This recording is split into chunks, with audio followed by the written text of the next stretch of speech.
Live. Hey, everybody, we're live, and I want to thank those of you who joined me for my conversation with former Oakland city manager and now most recent head of the DC Commission on Police Reform, Robert Bobb, for a fantastic show. We're going to do it again.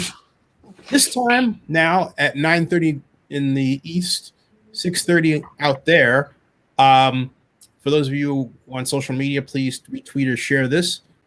We are going to talk NFL draft, which is 2 days away. These are our experts. Starting clockwise, we've got Anthony Carillo. Real Cannon. And Vinny Lospinuso. Hello. And Bill Caroll. And so we've got the short swim crew. Two, can draw roots back to Africa, and two, the short swim from Africa to Italy. Boom. There you go. I'll take it. We're starting off that way. We're a minute in. I love it. Yeah, gentlemen, I've known, Anthony and Bill since 2006. No, you've known me since before that. We met at the draft in 2003. Yeah, 2000. Yeah, it was 2003. You're right. Golly, my head. Wow. Where did I get 2006 from? 2006 was the first year. No, 2005 was my first draft, Bill. Okay, you were there with Bill Chakas. That was, well, then you must have. You sure you weren't there before that? I'm sure. My first NFL draft, because I have it on video. I have it on Sports Sims. My first, in fact, you know what? As you say that, my first NFL draft was at Javits. Jesus. You weren't there the year before? No, I was the year before that. I can tell you, I was at the Raider headquarters in Alameda. Oh, okay. I was at the Raider headquarters in Alameda the year before that, 2003, and the year before that, I was informally helping the city of Oakland regarding baseball issues, and I remember I started Oakland's first blog. The following year, and I called Joe Brown of the NFL, who promised me that if there was anything he could do for me after I am now the only person to try to bring the Super Bowl to Oakland, form a bid. In fact, he said if there's anything we can do, call. And I did, and I said, remember that promise? He said, yeah. And I said, well, can I cover the NFL draft? And he said, you're in. And that's how it started. My first NFL draft was, 2005, and all based on this. All these documents I still just have from my Super Bowl bid. Not that I'm going to show them now, but it's just I'm digitizing all these documents and all this stuff. How close were you to get? How close were you to give Oakland a Super Bowl? How close? We were 8. We lost by 8 NFL owner votes. It was Oakland and Miami. No one gave us a chance, and then the commissioner contacted us May 2nd of May 10th. We were at the commissioner's office May 10th of 2000. And to make a long story short, to start about the draft, after that, they gave us a conditional approval where there are these conditions we had to make. And the owners said, forget the conditions, just let them in. So it was Oakland and Miami. Wow. And Jacksonville won on the third ballot. Wow. And I still have, so that was like, always be major mode. I've got these staff reports that I wrote to city council that the council never saw and all this stuff. So, I've got all this stuff I got to digitize that was just sent to me. But hey, imagine if, especially with the addition of when Mount Davis was added, when the Raiders came back, they definitely, I think they definitely could have I thought it was Jacksonville that had it in that one out. I thought it was Jacksonville, not Miami, because I know that Jacksonville had 39, but Miami had 41. Our competition was Jacksonville, Oakland, and Miami. Jacksonville won on the third ballot. Oh, I see. Jacksonville. Oh, yeah. I'm kind of surprised that Jacksonville hasn't had it since, considering it's Florida. Yeah. Well, that's for a longer time. But here's the one thing I want to show. Getting back to the draft, and that gets to Bill's. Hey, I thought you were yada. And what happened was, I wrote an online account in 2005, and in 2006, I was covered with a YouTube channel, and that was when we met. But no, we're at the back of the pack, and so I actually wrote about this. It's like the NFL draft, and I might have your picture on here somewhere, Bill, as I spoke. Oh, boy. But I am interested to see this photo. I'm pretty certain I've got pictures. I got pictures. If I click on NFL here, yeah. In fact, let me show you what I'm pushing through here. Here it is. Okay, that's the NFL. This is Anya Krotz, who you might recognize as I've done videos for us. And then this is SBS of the NFL draft. So if I click on this, actually, what I have to do is take this, copy that, and then put it there, and there that is. And see, that's Javits. Okay. Yep, I remember. Jeez. It was a semi-nightmare getting in and out of there. It looks like that's what it looks like. Oh yeah. That's Javits. That's Javits Center. Yeah, that's before it been much better, much easier. Then they moved to the Javits Center. I guess they were doing work or something on. No, the NFL had a like they're not like the first. The NFL had a beef with the Dolans, is what happened. That's what. Yes, of course. Dolans, basically, and they had a beef with them regarding money, and so this was the result. And and so I went to. Let's see here. I don't know why it's not changed. That's bad.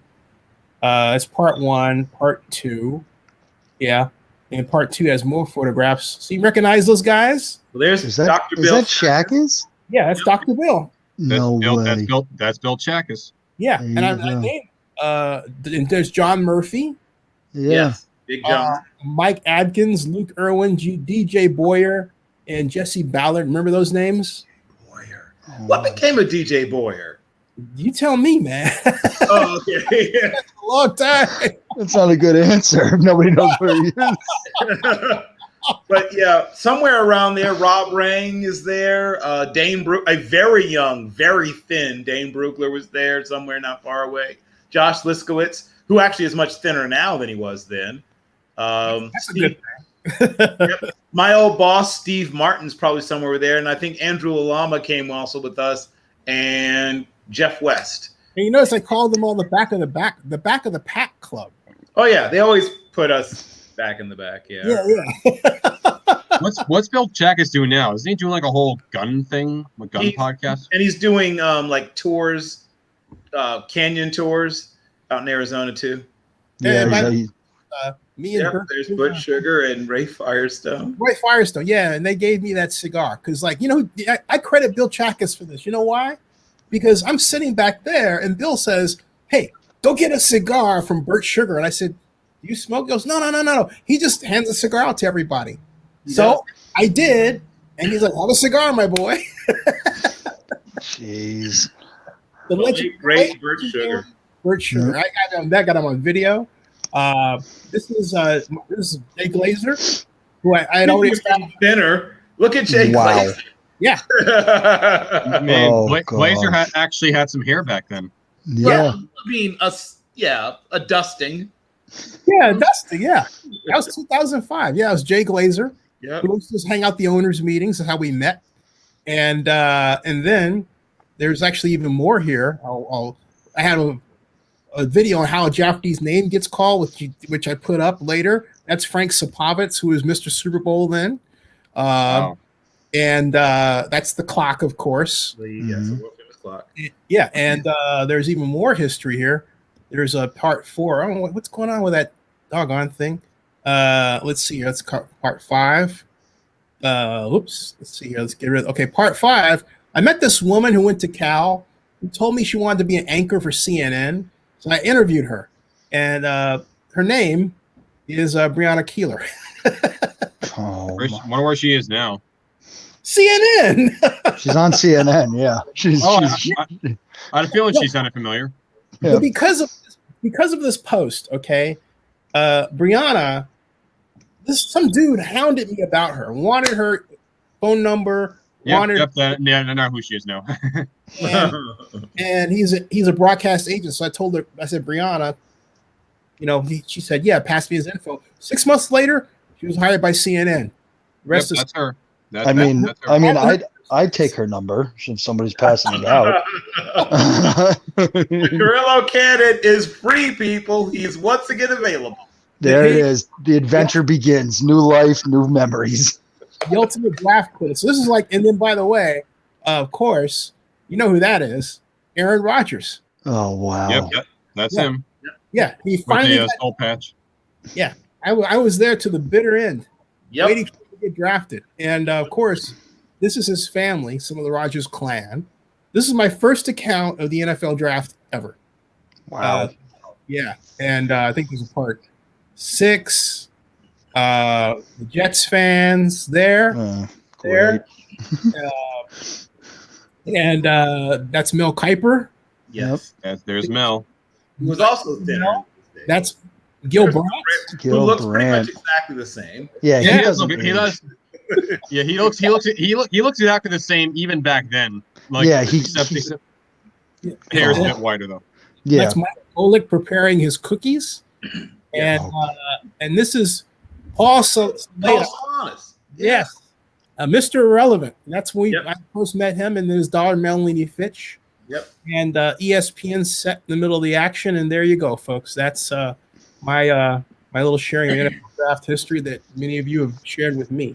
So and I met Rick Saratella that 2006. So and that's all. Vinny, you're getting dumped into our history. You're getting the good stuff. There it is. And the good stuff right here. All right, so guys, tell me, why do I think that Mac Jones? Why do I agree with Anthony that Mac Jones is going to fall out of the first round? Well, I don't think he falls out of the first round because there's too many teams that are desperate and probably not very smart that will take him before he falls out of the first round. Now, should he? That's a much better question. But one of the teams like the Washington football team, which just loves collecting Alabama players anyway, or somebody will just – I mean, they do. I mean, check the roster next time you just don't have anything better to do. They should have had Crimson Tide on their list. Call them the Washington Elephants at this point. Something like that. Pachyderms. Yeah, right. They had Razorbacks listed there, actually. But, yeah, that team is – still like Red Tails. I still like Red Alabama players. And – Red tails. Oh, but you know that somebody already has it. They'll have to buy it off him. Yep. Martin McCauley, right? Yeah, you're right. Good call, Vinny. Exactly. He bought up he years ago. He started buying up possible names for the team, knowing one day it would change. And so now he's holding all those things hostage, including Red Tails. Wow. Yeah. Who bought this? Martin McCauley, that's his name. Yep. He's a lawyer. Shocker. Wow. Smart man, but at this. Well, you can't squat on these things. You got to cough them up. You can get sued for that. You can't get sued. Yeah, you can. You can't squat on stuff like that. No. You're a lawyer. At the time, there's no rule against trademarking something against what may happen someday, right? Yep. It's not his fault that they held on to that name for as long as they did. They should have changed it 30, 40 something years ago, first of all. I thought there was a law that you actually had to use it or lose it. Well, he is using it. Now, he's using it not for a football team, but there's no rule saying it has to be for a football team. Yeah, he's using like red-tailed napkins. It doesn't matter. He just has to use it for a product. But he's using it. The bottom line is that proves my point, though. He's using it. Right. Okay. But it's for his own little like things in his Etsy store or whatever. Buy, Roger, whatever. What's his last name again? I can't remember his last name. What's his last name again, Vinny? McCauley. I have it right here. I have his Twitter. He actually has his official Twitter here. He says he literally has trademark hog also trademarked. The guy's got every base covered. I love this guy. But yes, it's not his fault that they waited so darn long, first of all. They could have avoided all of this by changing the name, let's say towards the latter part of the civil rights movement, when it just seemed like a good time to maybe let go of racist-ass things. Yeah, that's a good idea.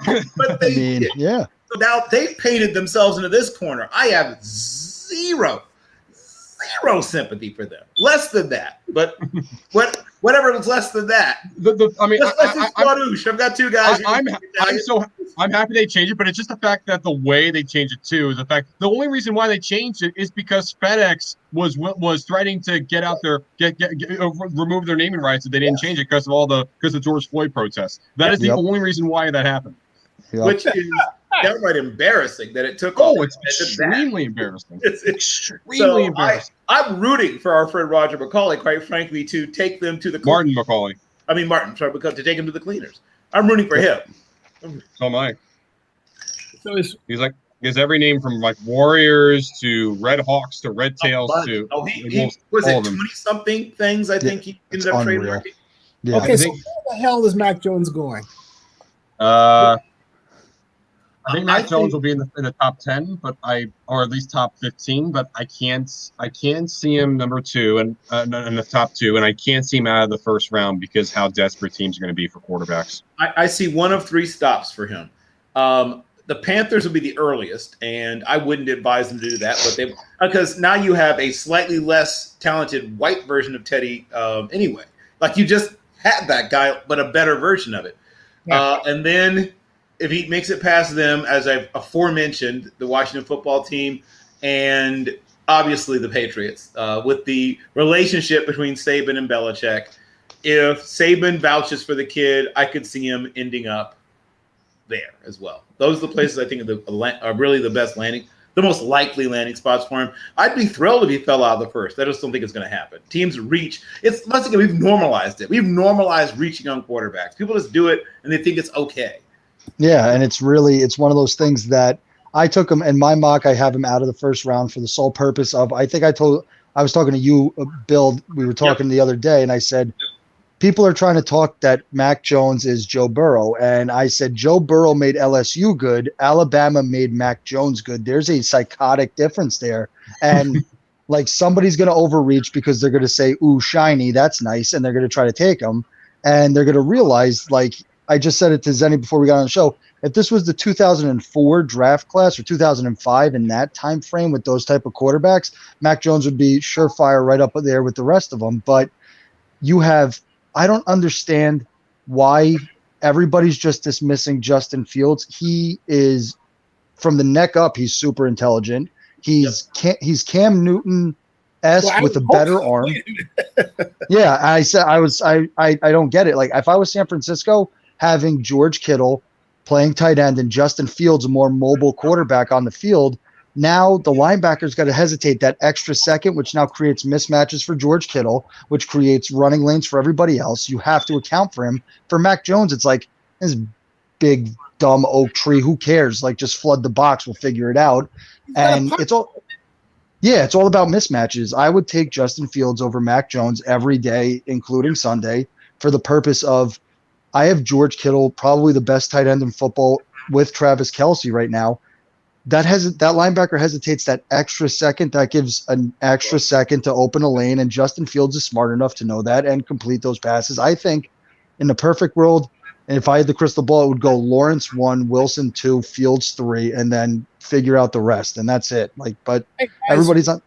Let me ask you. Maybe this is all just a smoke screen, and the 49ers are going to take Kyle Pitts. Well, I mean, it could be. I think that would be a lot to do to get up to take, and I love Kyle Pitts. That's a lot to do to take a guy at a position we already have, as Carillo can and point out, one of the top. No one would have him lower than 3rd. I think most people have him either 1 or 2 at his position. Now, obviously, he's had an injury, and he's not he's still fairly young, but he's not a baby anymore NFL wise. And if you get a Darren Waller kind of player out of Pitts, which is actually quite sexy, especially if you're going to run some 12 personnel. And you can even put Kittle in the backfield even and go crazy wild nuts with some things. You can clearly stress the living daylights out of the safeties and will linebackers. I mean, make their lives absolutely a nightmare. Well, Bill, I got to ask you. But it's clear they're moving up for a quarterback. Now, the question is which one? But did you forget about the dynamic duo of the late Aaron Hernandez and Ron Gronkowski? I most certainly haven't forgotten about it. And I like you, I occasionally write articles, and I wrote one about which teams would be using 12 personnel and why. And I think they would maybe. I'm not saying it's something they won't do. I think they will do more of it. I was supposed to post it, and I forgot to post it. No. This was for. I wrote this for someone else.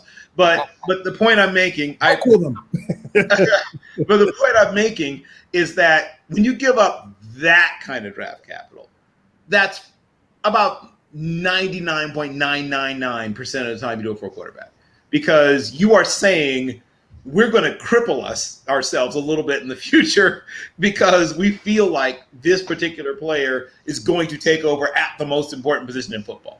That's Absolutely. I mean, if the city think other than a quarterback, yeah, people will riot. You know that. People will go nuts. People will go nuts. You're not wrong at all. Yeah, it's. I think I was talking to you, Bill, about it, and I said this is not a hard place to pick a lot of where a lot of guys are going, just because of the absolute need. It's not a small need; it is a shotgun wound need for a lot of teams that you got to figure out. And then if somebody tries to get cute, then they get cute. But at the end of the day, P teams need quarterbacks. Like if Cincinnati passes on Sewell at 5, I think Joe Burrow might just retire.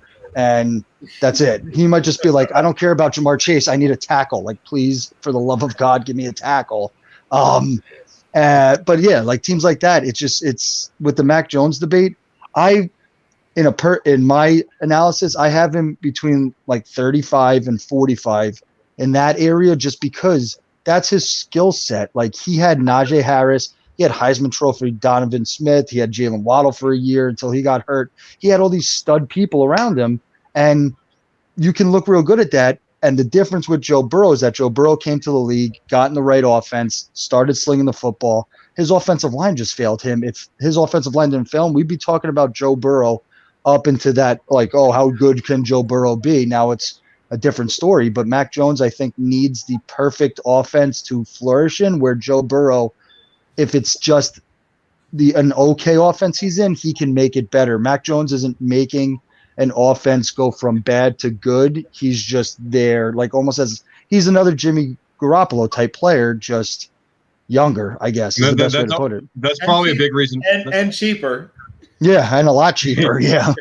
That would be the big hook if someone's attracted to him, is the yeah. But when it comes to them taking someone like Mac Jones, I just see it as you're basically getting yourself another Jimmy Garoppolo, and I say for myself, yeah, you're getting a young guy who's like Jimmy G and can stay healthy, but at the same time, I look at it and I say, don't you want to improve upon Jimmy G? I mean, at the same time, like, right?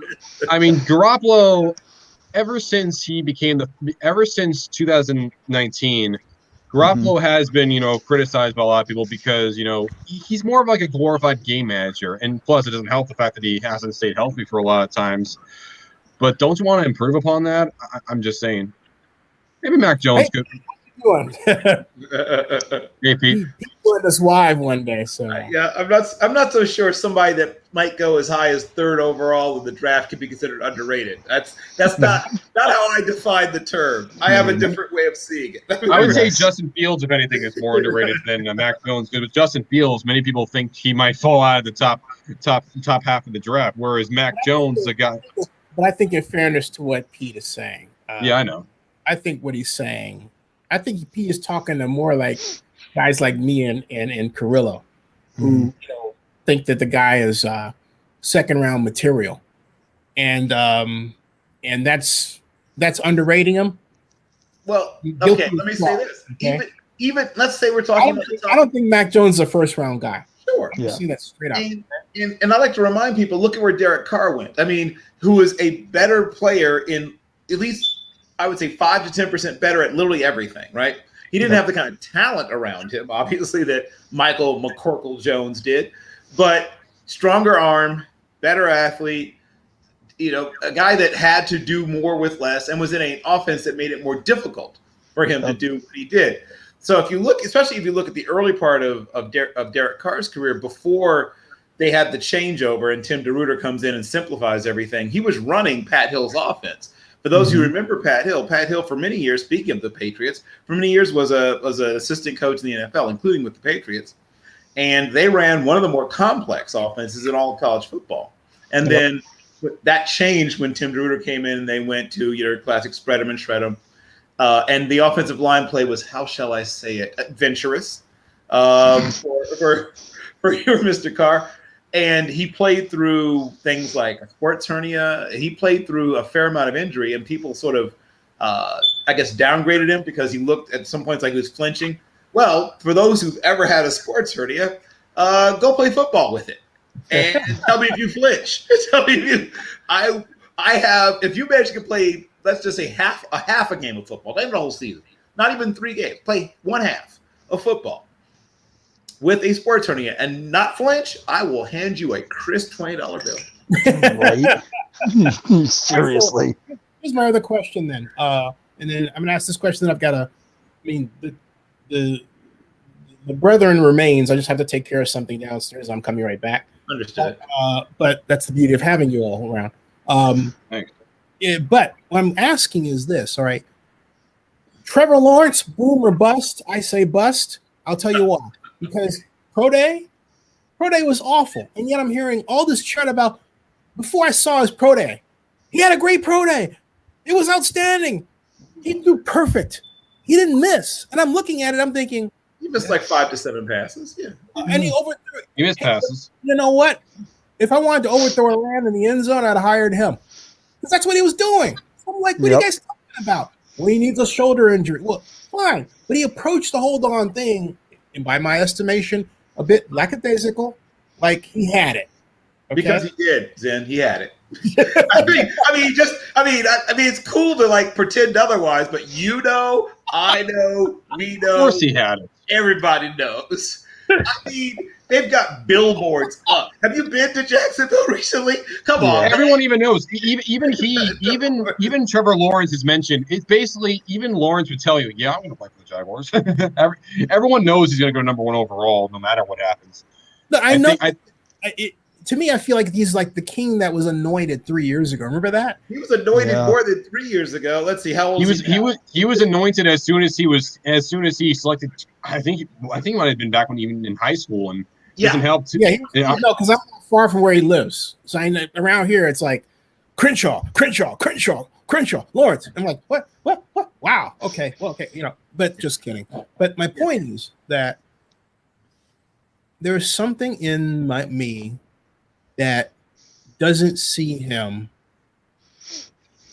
doing that well. And I kept challenging myself as to why. And I was thinking about Justin Herbert, but I never have had Justin. I've seen play, 4 years? Yeah. 4 years starter? They're very similar players, but Herbert was more polished. Mm-hmm. Thank you. Yeah. Thank you. Okay. Yeah. And so he was, unsurprisingly, plug and play was Justin. And once again, he did a lot more with a lot less. I don't see Darrell Bevel. I don't see Darrell Bevel. I see Darrell Bevel as ruining.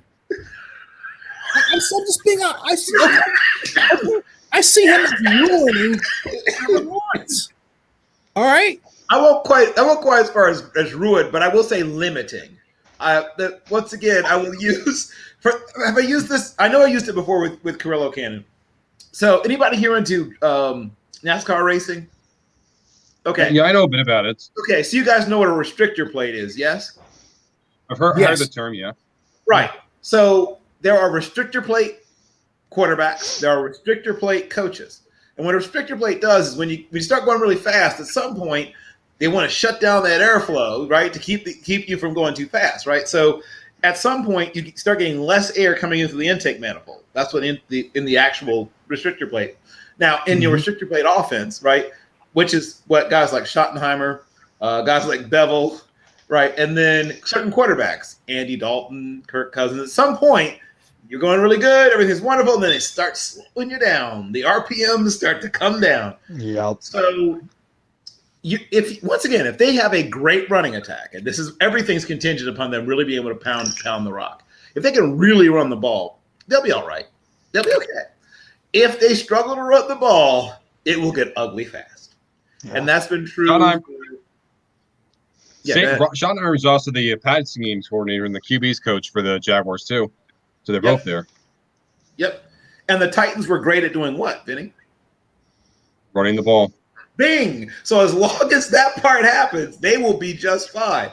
But if they can't run the football, they will struggle because they predicate everything on, once again, we talk about making teams have to commit to stopping the run, having them. That means they have to respect certain things. Meaning play action is extremely effective, and you're basically throwing 4-on-3, right? And if you can throw 4-on-3, even if your quarterback is, you're going to have a lot of success, right? I mean, think of all of the quarterbacks that have been made to look better, right? When the running attack is somewhere between good and excellent. And if you can get to, like the Titans, dominant, we have a dominant running game. Oh my gosh, look how much better Tannehill's got. Well, yes. you know, surprise, right? right? Oh, all it took was a guy who could go for 6 or 7 yards every time he touches and occasionally bust a logwood, and all of a sudden your quarterback's awesome. Yep. Now, first of all, the truth is always between the extremes. Tannehill was always better than he looked in Philadelphia, but he's not as good as he looks in Tennessee, right? So you mean Miami, not Philadelphia. Sorry, that's what I meant. He was not as bad as he looked in Miami. He's not as good as he looks in Tennessee. The real Tannehill is somewhere between the two. Yeah. And you can have a lot of success even with I think Trevor Lawrence is a solid quarterback prospect who's been built up, frankly, into something he's not quite. But he's good. I've watched him first time I saw tape on him, I think he was 15 years old. So I've been watching him a long time. And here's the things that you can't help but like about him. He is, despite the whole brouhaha or him saying he doesn't have a chip on his shoulder, he is very much a competitor. People are just manufacturing things to try and make it interesting, I guess. Yeah. He's a very good athlete. He has a very good arm. He can throw touch passes. He can, feather the ball over the lurking, middle defender. He can put the ball where it needs to go. He's got a pretty good mind for the game, but he's actually, despite the shocking racial dynamics, he's actually not as smart as Fields. Fields is a tremendous processor of information. But he's a really good. He's a good quarterback prospect. Once again, he's very similar to Herbert, but just not quite as polished, not quite as ready. So he's going to have a rougher 5 or 6 games out of the box than Herbert did. But he eventually, I think, will right the ship and be, Herbert-esque. So do you see the term bust coming up? Yeah, I mean, I can see him being not quite what people are building up in their minds, but to me, that's not the same as a bust, right? Yeah. There are a lot of guys that turn out to be good football players, but people thought they were going to be amazing. So they may think that that's a bust, but it's not. It's just you built that guy too high up in your mind. That's not his fault. You decided he was this generational prospect. No, he's a good, solid, starting NFL quarterback who's going to play for 15, 16 years and be good, go to 3 or 4 Pro Bowls. That's not a bust in my world. Now, if you're expecting he's going to be better than Tom Brady, better than Aaron Rodgers, well then yes. I mean, but that's not very realistic. That's not him being a bust. That's you just overrating him. All right, let me ask this question, and I'll just throw it out to you, and I'll go downstairs. But I'll have this with me anyway. I might chime in by texting it. But where does Trey Young play out in all this, and why do I see the Niners taking Trey Young? Trey Lance, I'm sorry. Trey Young's cool too. I see Vinny's rocking kind of a Trey Young haircut, kind of. But here's the things I'll tell you about Trey Lance. First of all, it's funny how he's inexperienced, and he said 17 starts, and Michael McCorkle-Jones said, well, is it with the exact same number of starts? But one guy's ready, one guy's pro ready with the exact same number of starts. That's what I'm saying. Funny how that works. Yeah. Things that I like about him, his mechanics, his under center mechanics, his carrying out play action. He carries out play action fakes better than any other quarterback in this draft class. Any of them. Mm-hmm. He has a very live arm. He's not quite the athlete that Fields is, but he's a very good athlete. Mm-hmm. There's a lot to work with.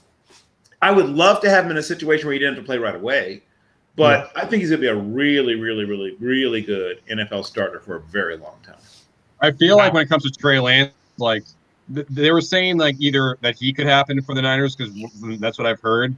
I would not be shocked if he goes to the Niners, but I feel like personally that in a lot of the mock drafts we did, even by myself, for a lot of times they seem to be mainly because I just have a lot of uncertainty with Drew Lock as the quarterback, and I know that Denver would agree with me. Yes.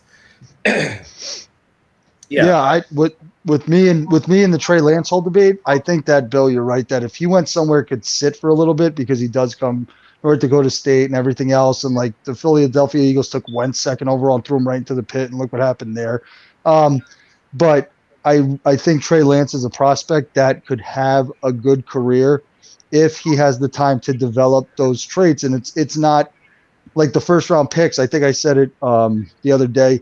If you're taking a quarterback that high in the first round, you can't spend the time. We were talking about Stephen Hill, Bill. You can't rebuild the whole engine. You're just buffing out dents at that point. And if you're taking a quarterback, if I had to choose between Mac Jones and Trey Lance, I'd take Trey Lance every day of the week, because I know what I'm getting with Trey Lance. With Mac Jones, Trey Lance has earned what he's gotten at North Dakota State. Mac Jones had a slew of people at Alabama, this powerhouse. There's like 7 people projected to go first round here, top second there. Mac Jones walked into Alabama. Look at all the Alabama quarterbacks. John David Booty going all the way back to then. Greg McElroy, all these people. And the last Alabama quarterback to pan out, like, which one are you going to go back to? Richard Todd? Like, there you go. Like, is that it? Like, well, I mean, the jury's not in on Tua. And in defense of John David Booty, I'm pretty sure he went to LSU, actually. But I know what you're saying. Yeah, you know what I mean. Like, just no-name quarterbacks come from Alabama. Yeah, no problems then. And then his brother went to USC. But yeah, and there was one other Booty. Was it Abram? But he wasn't a quarterback. I think there was three Booty brothers who had at least a cup of coffee. Say that 4 times fast. But at least had a cup of coffee in the league. But yeah, Josh, John David, and Abraham. Yeah. I think it was the three Booty brothers, to remember something correctly. The issue afoot, right? If we're talking quarterbacks, it sounds like that's what we're doing. If I want a feisty little game manager who may be kind of a spot starter, high-end backup, and a guy who in the right situation could even be a solid NFL starter. Yeah.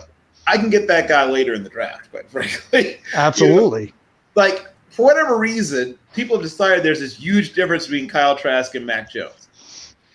There's not. There's not, right? There's not. I'm just going to be simple. There's not. There isn't. There just basically isn't. It really isn't. Similar prospects. I would give Michael McCorkle, even though we don't think of him as very, very athletic, he's a little more athletic than Trask. And I think he does a slightly better job of getting to, third, fourth read. But that's something that if you have good coaching, you can build in. You can get people to pick that up a little faster. But I don't see a whole lot of other differences. I really don't. There isn't a lot of them. And that's what I mean. Like, you have the David Mills from Stanford, Kyle Trask from Florida. You have these players that you can get a decent quarterback. Like, here's a comparison, and you guys tell me what you think. I think Mac Jones trends more towards like attack. Like, even I want the first name that came to my mind when I think of Mac Jones is Ryan Fitzpatrick, but not as smart. Some guy who's going to be a journeyman and bounce all around the league, and he's going to always be that guy like Nick Foles is right now. Like, he's going to bounce around the league. He's going to have enough talent to stay on a 53 roster, but he's never going to have enough talent to take a team to that next level type of quarterback play. Sure. I mean, let's think about the guys that most of us put, I'm assuming, somewhere in the middle of the league in terms of quarterbacks, right? So there's the guys who are at the top, and I think whatever order you want to put them in, I think we all agree who those top 7 or 8 guys are. Yeah. And then there's the guys at the bottom who their teams are definitely looking to replace. And once again, we may or may not agree on exactly the order, but we think we probably know who those guys are as well. Yeah. In the middle, right? The guys in the middle, that's where you find the most interesting things happening, because some teams, despite the fact their guys kind of in the middle, they're convinced if they can do the right things around him, he'll get better. And sometimes they're right, especially if it's a younger guy. That very often, we just saw that with Tannehill, right? He was a guy that was in the middle, maybe the lower part of the middle of the pack, as an NFL quarterback, and there were people, asking or calling whatever for him to be replaced, right? Yeah. Mm-hmm. And now I think he's universally considered a top 8 to 10 quarterback, and no one's calling for him to be replaced. Yeah. So circumstances are everything for quarterbacks, but those guys we think of in the middle, right? So we're thinking about, well, Trubisky used to be one of those guys, but he's now in a different situation. But now the guys who are left in the middle of the pack, right? Kirk Cousins, God bless him. Finesse God, as I like to call him, the QB finesse God, Kirk Cousins. Get your money, baby. Right there in the middle of the pack. Let's see, who else is right there, smack? Jimmy was. We'll see what happens with Jimmy G, but he's in that middle. Some people put Derek Carr in that middle. I put him slightly above it, but for the purposes of our argument, I'll say that he's in that middle. And the thing about the guys in the middle is it's always a question as to, do you do things to try to push your guy up out of the middle, or do you replace that guy with someone you think that, even if you don't have better talent, can elevate out of the middle even without better talent? Exactly. And to me, that's always what the debate is. I mean, if your guy's flat out terrible, there's no debate to be had, right? The guys at the bottom, it's easy. Oh, this guy's terrible. We need to fix this. And the guys at the top, there's no discussion to be made except how long can he keep going, right? And then at some point, you may want to bring in a young quarterback when a guy gets into his late 30s, whatever. But the middle is always churning because that's the place where people get antsy. Well, the rest of my team's really good, but my quarterback's kind of like, right? Andy Dalton used to be in that middle, and we'll see what happens with him now. He might be back, right? Andy might be back, king of the middle, baby. If he gets another chance to rule the middle. Do you think the Bears should take a quarterback in the first round? I personally don't think they will, but they could. Like I think I could 100% see it. Yeah. The way it happens is if somebody falls out of love with one of the guys. That's the only way I can see it. Yeah, if somehow Justin Fields make it to them, they should thank their lucky stars and, was it Jesus, Allah, Buddha, Oprah Winfrey? Seriously. Anybody, Cthulhu, whatever. God, right? Is that the line from Talladega Nights? Yep. Oh, thank you, Jesus, Allah, Buddha, Oprah Winfrey, Tom Cruise, your crazy space god. But baby Jesus. Yes, Sleepy Light, baby Jesus, all of that. So if that happens, like that's first of all, it's a chance for those dudes to save their jobs, right? Because everybody knows your jobs are on the line in Chicago. Things better get better. We gave you one more year. This is that year. So yes, they would be thrilled if somehow that happened. If somehow, now the nightmare scenario is if instead it's Mac Jones who falls to them, and it's like, oh, good, a less athletic Mitch Trubisky. But so that's the nightmare scenario. But if somehow one of the quarterbacks that shouldn't fall that far falls that far, that's the way it happens. They can't afford to be throwing around. I mean, for those who didn't hear, they aren't exactly swimming in draft capital anymore. So you can't afford to be getting all squirrely with, we'll just trade up. Oh, really? What happened the last time you did that? So now, what I think the Bears ought to consider, though I know they probably won't do it because they're so worried about losing their jobs, is consider trading down. Trading down is way more likely for them because, the thing when it comes to the Bears is I understand a lot of Bears fans give, Matt Nagy a lot of crap. Now, to be fair, a lot of it is because, the offense is not as good as it could be, but the defense has been good. The main issue with the Bears, in my personal opinion, is easily Ryan Pace. That guy sucks at his job. I mean, and I understand this is a lot, but I'm honest that the dude traded up one spot to get Mitch Trubisky, even though he was going to be there to begin with. And also, he's really bungled. Don't forget, they also paid big money to Mike Glennon before the draft as well. Yes. It's like Ryan Pace, and the only thing that's been good for Ryan Pace is that he found a way to get he found a way to get Khalil Mack. And obviously he's been one of the best pass rushers in the NFL. Yep. But at the same time, you're not considered one of the league's GMs by just making one move. You're done that after a collective period of phenomenal moves. But Ryan Pace, if the Bears do not make the playoffs, he's out of the job. And even though the Bears did make the playoffs, they lost the game of the regular season. And the main reason why they even made the playoffs in the first place is because the Cardinals were falling. And that's no disrespect to the Bears themselves. I'm just saying the Bears need to improve upon themselves because there's a lot of pressure in Chicago. And Dalton's great and all, but the main reason why a lot of fans were very upset with him choosing is because he wasn't a big guy like a Watson or a Wilson, and he wasn't a very bottom guy that could be primed for them to tank. So it's that middle ground that Andy Dalton always finds himself in, and that's why many fans on both sides of the aisle were hating this pick.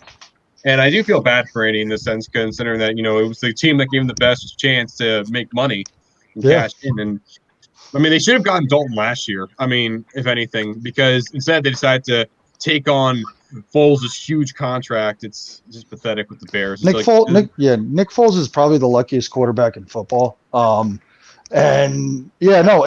everything you guys are talking about, I'm sitting here. Sorry, I'm walking around my new house, just walking around boxes. I don't want anybody getting dizzy. No problem. It's what you guys are talking about, this middle of the pack guy to get better or bad. In my mind, I'm sitting here, I'm going, they're describing Mac Jones right now with this. Why would you take that at third overall? I take Justin Fields and go, Justin Fields helps my playmakers create mismatches now. He doesn't need this time. The minute Justin Fields hits the field, that defensive coordinator has to account for Justin Fields immediately. It's not like, well, let's see if Mac Jones does this or that, whatever. It's Mac Jones hits the field, it's going to go, okay, if I was a defensive coordinator and I was a strong safety, I'd creep into the box and go, okay, let's see if Mac Jones can handle this pressure because I'm going to be flying all over the place here and put pressure on him. You put pressure on Justin Fields, he has the athletic ability to break that edge and make a play. Mac Jones, I think, is going to get hit in the mouth too many times, and he's going to fold into himself like a star, like a dwarf star into himself, and it's just going to be a problem.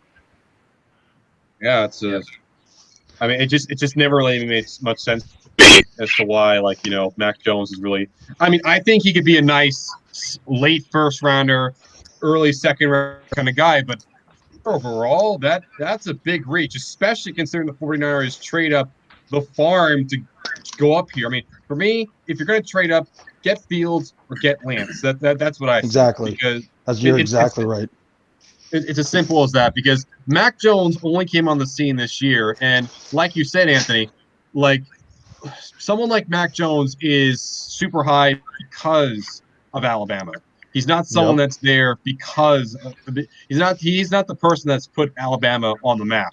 So that's a big reason why I'm much more confident in, honestly, what the Jets are going to do with Zach Wilson than what the Niners would do with Mac Jones. Even though the Niners have a much better roster that has been far more experienced and obviously the more experienced head coach, but still, Mac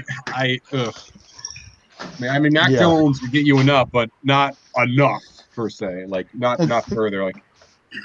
Yeah, you're exactly right with the whole scenario. It's I'm more confident in Trevor Lawrence going to Jacksonville and even Zach Wilson going to the Jets, where now I'm going to start sipping the Kool-Aid to be like, everything's great. Oh, Jets forever. And I got to convince myself that we're going to be good. And then we'll see in 6 months where I'm at. But yeah, it's one of those things. You move up to third overall, you're taking somebody surefire that you can do it. If they moved up third overall, they could throw a wrench into everything because they might be in love with Jamar Chase here and go, okay, we got George Kittle, bring in Jamar Chase, and let's figure that out because we don't have this big part. Yeah, it's like one of these things. This would be a weird class to trade up for a wide receiver, though. That's what I mean. This is deep. I would just stay put where I am. Like, for instance, if I'm the Lions and if I'm sitting right there and Jamar Chase is right there on the board, the Dolphins take him. I am, like I say, sing Buddha, baby Jesus, whatever, and immediately taking him. That is, maybe unless Seal's there, but even then, if Chase is still on the board, then Seal's probably gone already. So that's a situation. Right. But then again, the Panthers could trade back. I mean, I have no idea. Yep. I mean, the Panthers could take a quarterback. I don't think so. They just traded up. They traded away some picks for Sam Darnold, which, I mean, I like it, but at the same time, what do you do with Teddy Bridgewater? Is Bridgewater going to get traded? Is Darnold going to be your starter, or is he going to be your backup? You're giving Teddy a lot of money to be a backup, but that doesn't really make much sense to me. I don't know. What do you think is going to happen with Teddy Bridgewater, Bill? Well, ideally, they'd like to move him. Mm-hmm. And who's going to take the bait? I kept hoping the Bears would be like, oh, there's the solution to our problem. But no, they've decided to go with Scott Farkas. So we will see what will happen there. Hey, and if they go 12-5 or 11-6, and they win a playoff game, that saves everyone's jobs, right? I mean, like it's not quite parades down Rush Street time, but you're not firing everybody. And I guess that's what the people involved were like, and it buys them time. Because I think even the biggest Andy Dalton fan doesn't truly believe he's the long-term answer, right? So you buy yourself some time. And I don't think anyone believes he's the answer. Right. So despite the fact that everyone keeps saying that next year's draft class is not going to have any quarterbacks in it or some such, there's a bunch of guys who are either good or will be. Now Matt Caroll needs to clean some things up, but he has a chance. Dorian Thompson-Robinson is a guy that would probably had the fourth or fifth most buzz when he was at Elite 11. For those who went back and rewatched the Elite 11 where it had Fields and Lawrence. Yep. DTR, Dorian Thompson-Robinson was one of the guys that the staff really talked about liking a lot. There's going to be several really good quarterbacks coming out. I think Keaton Slovis has a chance. I mean, there's a bunch of guys that I think have a chance to be decent NFL starters coming out.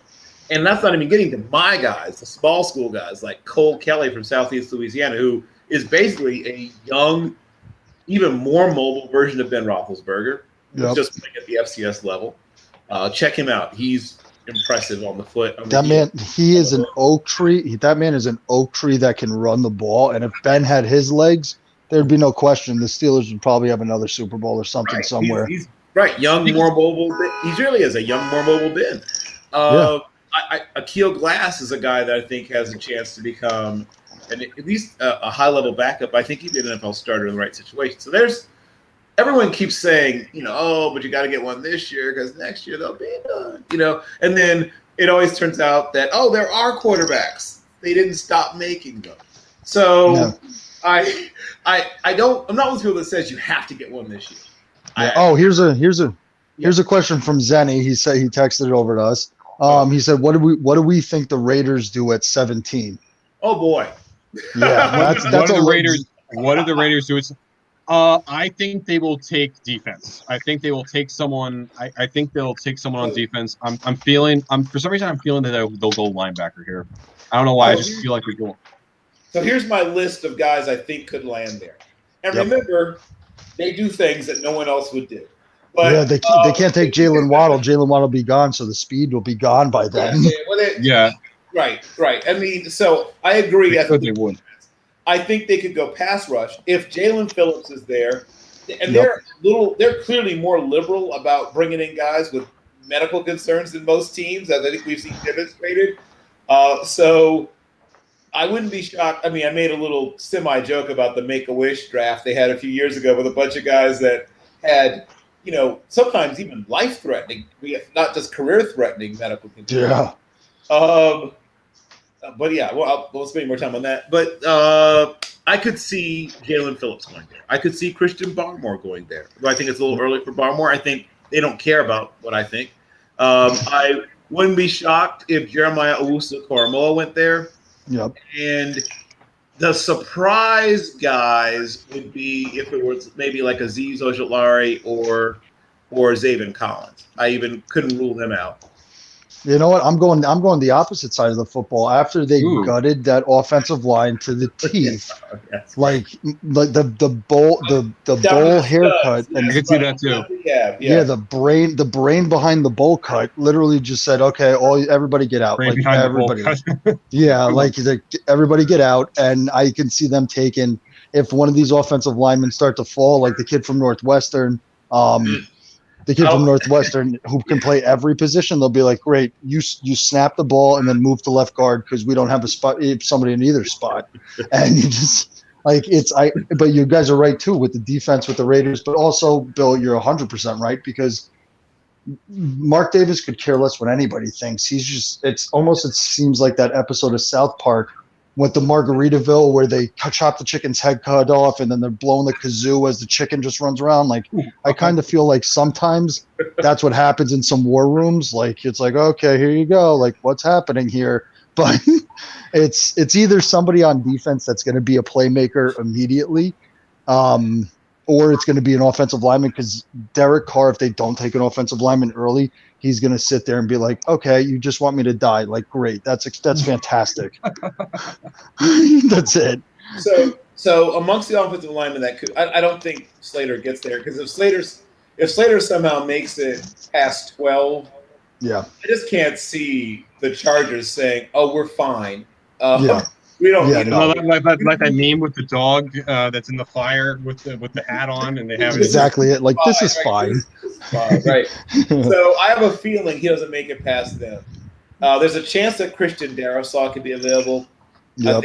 I think Tevin Jenkins could be available. And then once again, I have to put in the Raider factor. So some offensive lineman that I don't think is a first rounder, like Jalen Mayfield or somebody, could also go there. Yeah.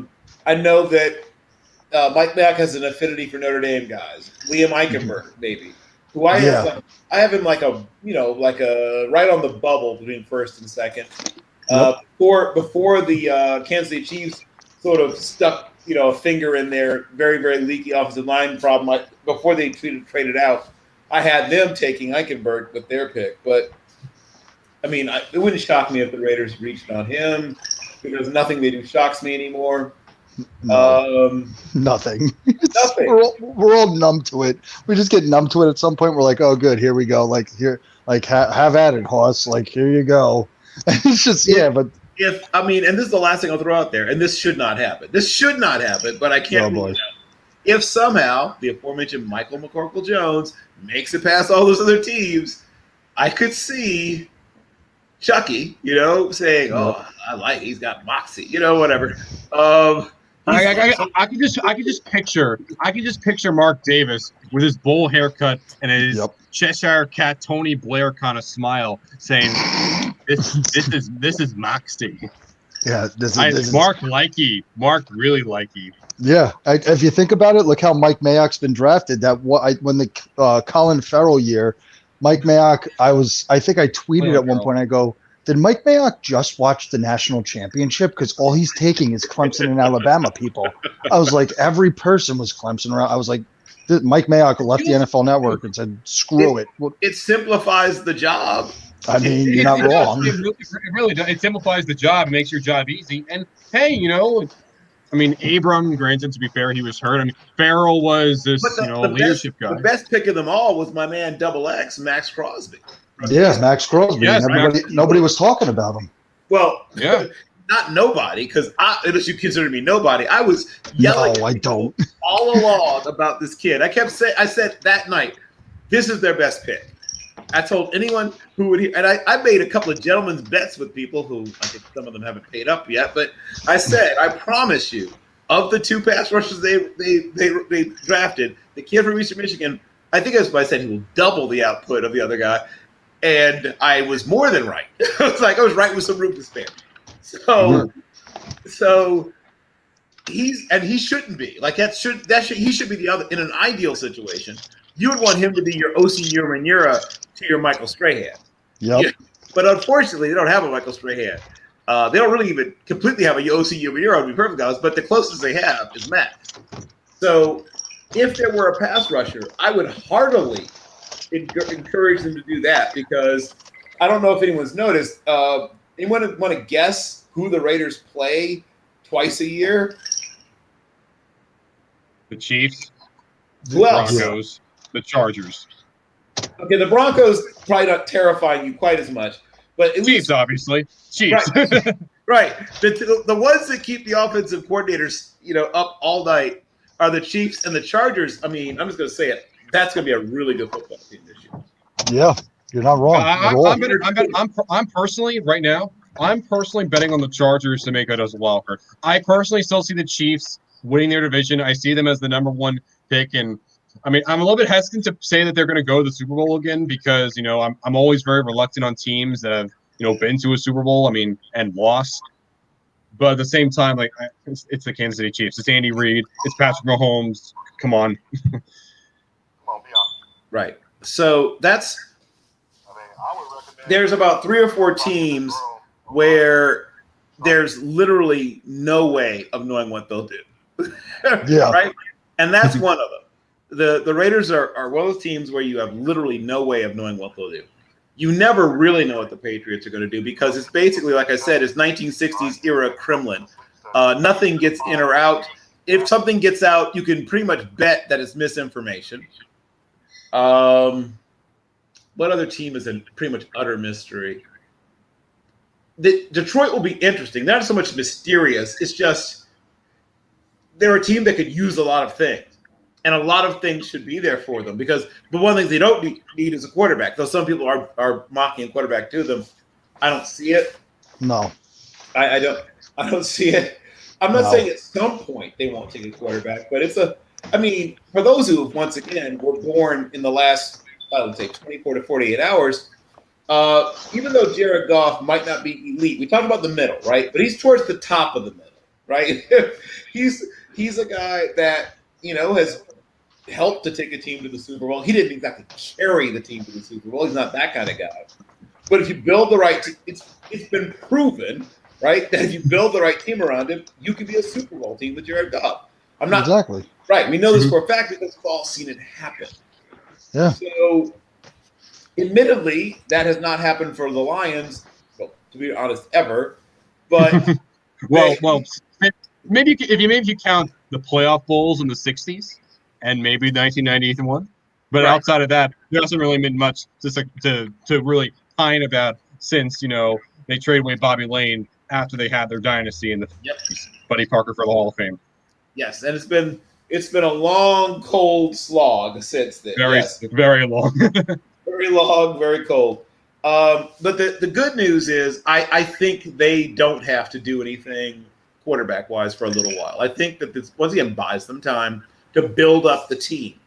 And while they're doing so, they have an opportunity to address other needs. One of the reasons that you do something like bringing in a Sam Darnold, one of the things you do something like bringing in Goff, and to a lesser extent Dalton, is it buys you some time to work on the other stuff, right? And people keep saying, "Oh, but this so-and-so is not the long-term answer." Well, they're not the 14-second answer either. Like you do this, they invested a fair amount of money into these acquisitions. I can't see them turning these guys out to pasture this year. If so, that's a terrible use of resources. That's an awful way to make your resource. Definitely, really. Yeah. Jeez. This isn't baseball. There's a cap. Yep.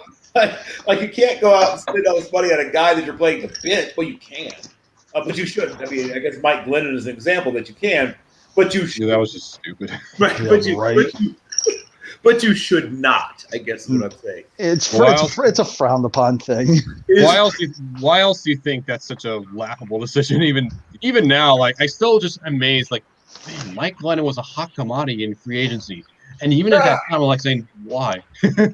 Yeah, man, they're really people are really tells you teams are really that desperate for quarterbacks, but they're really willing to give out money to draft Nick. It's crazy. Yeah. So let me say this about that. Anyone who watched him from his days at NC State, and first time I saw him actually was at a Virginia Tech game when he was still a recruit. His older brother was starting quarterback for a while at Virginia Tech, Mike. And so I was looking at him, and it's like I thought maybe it was like a bad camera angle or something. It's like, wow, like is that like that can't be right? Like he's very, very tall and very, very thin, obviously, and if he was younger, so it was even worse, right? He was probably 16 or 17 years old, or probably 16. And so he literally looked like an actual giraffe in many ways before he filled out a little bit. Yeah. And, I heard about him, being a lot of teams wanted him. He goes, obviously, to NC State. And when Coach O'Brien gives the don't go play baseball again, I need you to play spring ball, ultimatum to Russell Wilson. Russell's like, you know what a signed legally binding contract is? I can't just decide not to play for the team. I would then have to give back a large amount of money, you see. And he did later give back some money, but it's after he'd signed a football contract. Then he had some money. Yeah, he had enough to float himself. Yeah. But he wasn't able to give back the money while still a college student, you see. So when Coach O'Brien went with Glennon, of course, obviously, one of the first really successful grad transfers, right? The sort of beginning of the grad transfer movement was Russell Wilson. The NFL has decided to basically self-hypnosis. That's where it's almost like people are ordered to keep saying it's a quarterback-driven league until everyone believes it, right? So it's essentially self-hypnosis. You're convincing yourself and anyone else with whom you speak that it's a quarterback-driven league. Whatever you do to get the right quarterback, it's okay. It's okay. Whatever. Did you draft them way too high? It's okay. It's a quarterback. Are you paying them way too much? It's okay. It's a quarterback, right? So you have teams literally devoting so much of their cap to the quarterback position that they have to let good players go for 2 or 3 years in a row to balance it out. Look at the Chiefs. We look at the Chiefs. Look at the Rams. Look at the Eagles. I mean, the Rams literally gave up 2 first-rounders to get Jared Goff, and they literally had to take 2 first-rounders because his contract was so massive to send him up to the Lions in order just to get Matthew Stafford. Yep. And with because of Mahomes' big contract, they had to let both Mitchell Schwartz and Eric Fisher go. And I'm still hoping that they get signed at this point. But at the same time, like with these contracts, now it's easy to just say, give these guys a pay cut. Give these guys it's easy to say, but at the same time, I mean, if you're a player, let's say you're Matt Ryan, let's say you're Aaron Rodgers, you want to make sure you cash in as much money as you possibly can until your career is up. And now it's like when you look at some of these teams, like the Packers, like the Seahawks, like the Falcons. I mean, the Falcons in particular, because they have such a very big, a lot of their cap is dedicated to Jones and Ryan, and they're trying to deal away Jones just to relieve a lot of their salary cap. And I would say, which is kind of weird, I don't know, just looking at a lot of these caps is pretty interesting. That's my take on it. Right. Well, I would say if you're looking at where things are now, with teams having, many of them, bought into the, hypnosis, the post-hypnotic suggestion that anything you do, if it's about your quote-unquote franchise quarterback, it's permissible. It's okay. It doesn't matter how much. It doesn't matter. And here's the crazy thing. Mahomes could have gotten more, right? He left some meat on the bone. He left some money on the table. He could have really cleaned them out, but he didn't. Now, certainly it's a large contract. There's no getting away from that. And I think there's not a single team in the NFL that wouldn't have paid it and would have. I think every team in the league would have paid it and paid more. I think if he'd said, I want another $50 million, they'd be like, okay, we'll make it happen, right? But he didn't. To his credit, he realized that this is, I'll be set for life, and I'm fine with this. So, if anything, you're trying to get people to take if they're as good as Pat Mahomes, to take a Pat Mahomes deal, which admittedly you and I may look at it and say, good God, that's a lot of money. But teams are aware that it could be more, right? Teams are aware. He's making, I think his average per year is still less than Dak's deal, right? It's more guaranteed. No, is it more guaranteed money? I think maybe a higher percentage of it's guaranteed, and it's more years, but it's also spread out over more years. I mean, it's a good sized contract, but the crazy thing is he really could have gotten more. That's the thing that's the mind boggler, is that if he'd said, nope, I need more, they would have figured out a way to come up with it, because nobody, I mean, look at what, I'm not trying to be mean, but look at what happened with Joe Flacco, right?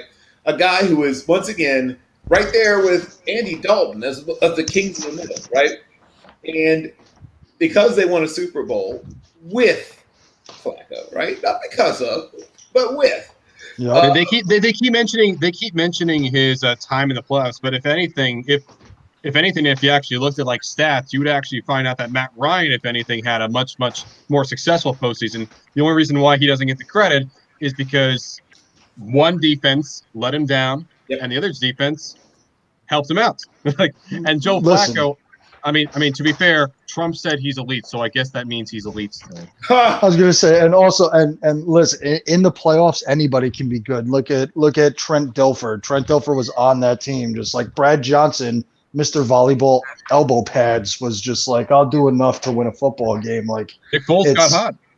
Yeah, Nick Foles got real hot. Jeff Hofstetter, if you want to go back to the '90s and the Giants, like you'll always find the quarterback that got hot in the playoffs out of nowhere and then parlayed it into something else. Like you said, Vinny, like Nick Foles got real hot, got a huge deal in Jacksonville, then broke his collarbone, and he's on to the next thing. It's like the Joe Flacco thing. It's just like, okay, who really thought Joe Flacco was elite? Like ever? Like the man could throw a football through a car wash and not get it wet. He's got a strong arm. I'll give him that. But Joe Flacco didn't make the Ravens good. Like Ray Lewis and Ed Reed, men who are in gold jackets enshrined forever in the Hall of Fame, made the Ravens that football team. Oh yeah, Jonathan Ogden wasn't bad. They had a couple of decent players on that team.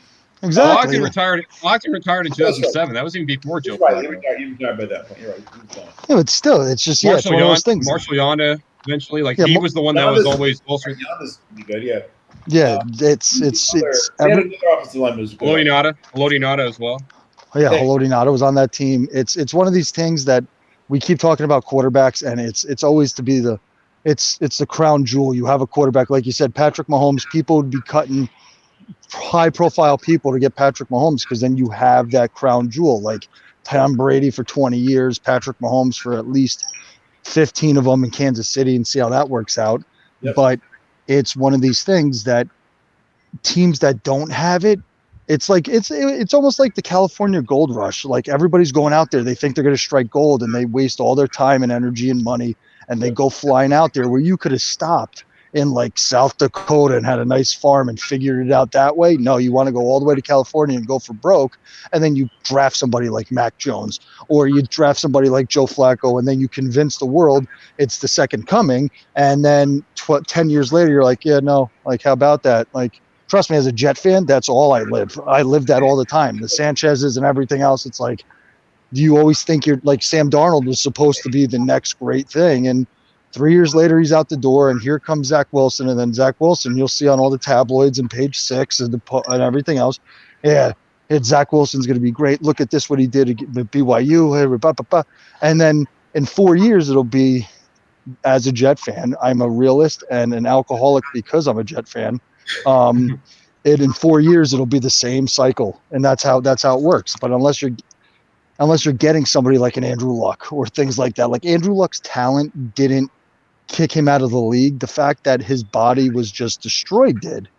And taking somebody like Joe Flacco and these people that you hear in the league, I would much rather right now take a veteran quarterback in and then draft somebody in that mid to late round thing and let somebody develop, because like Bill, you said, there's a ton of hidden talent that nobody's talking about in this draft.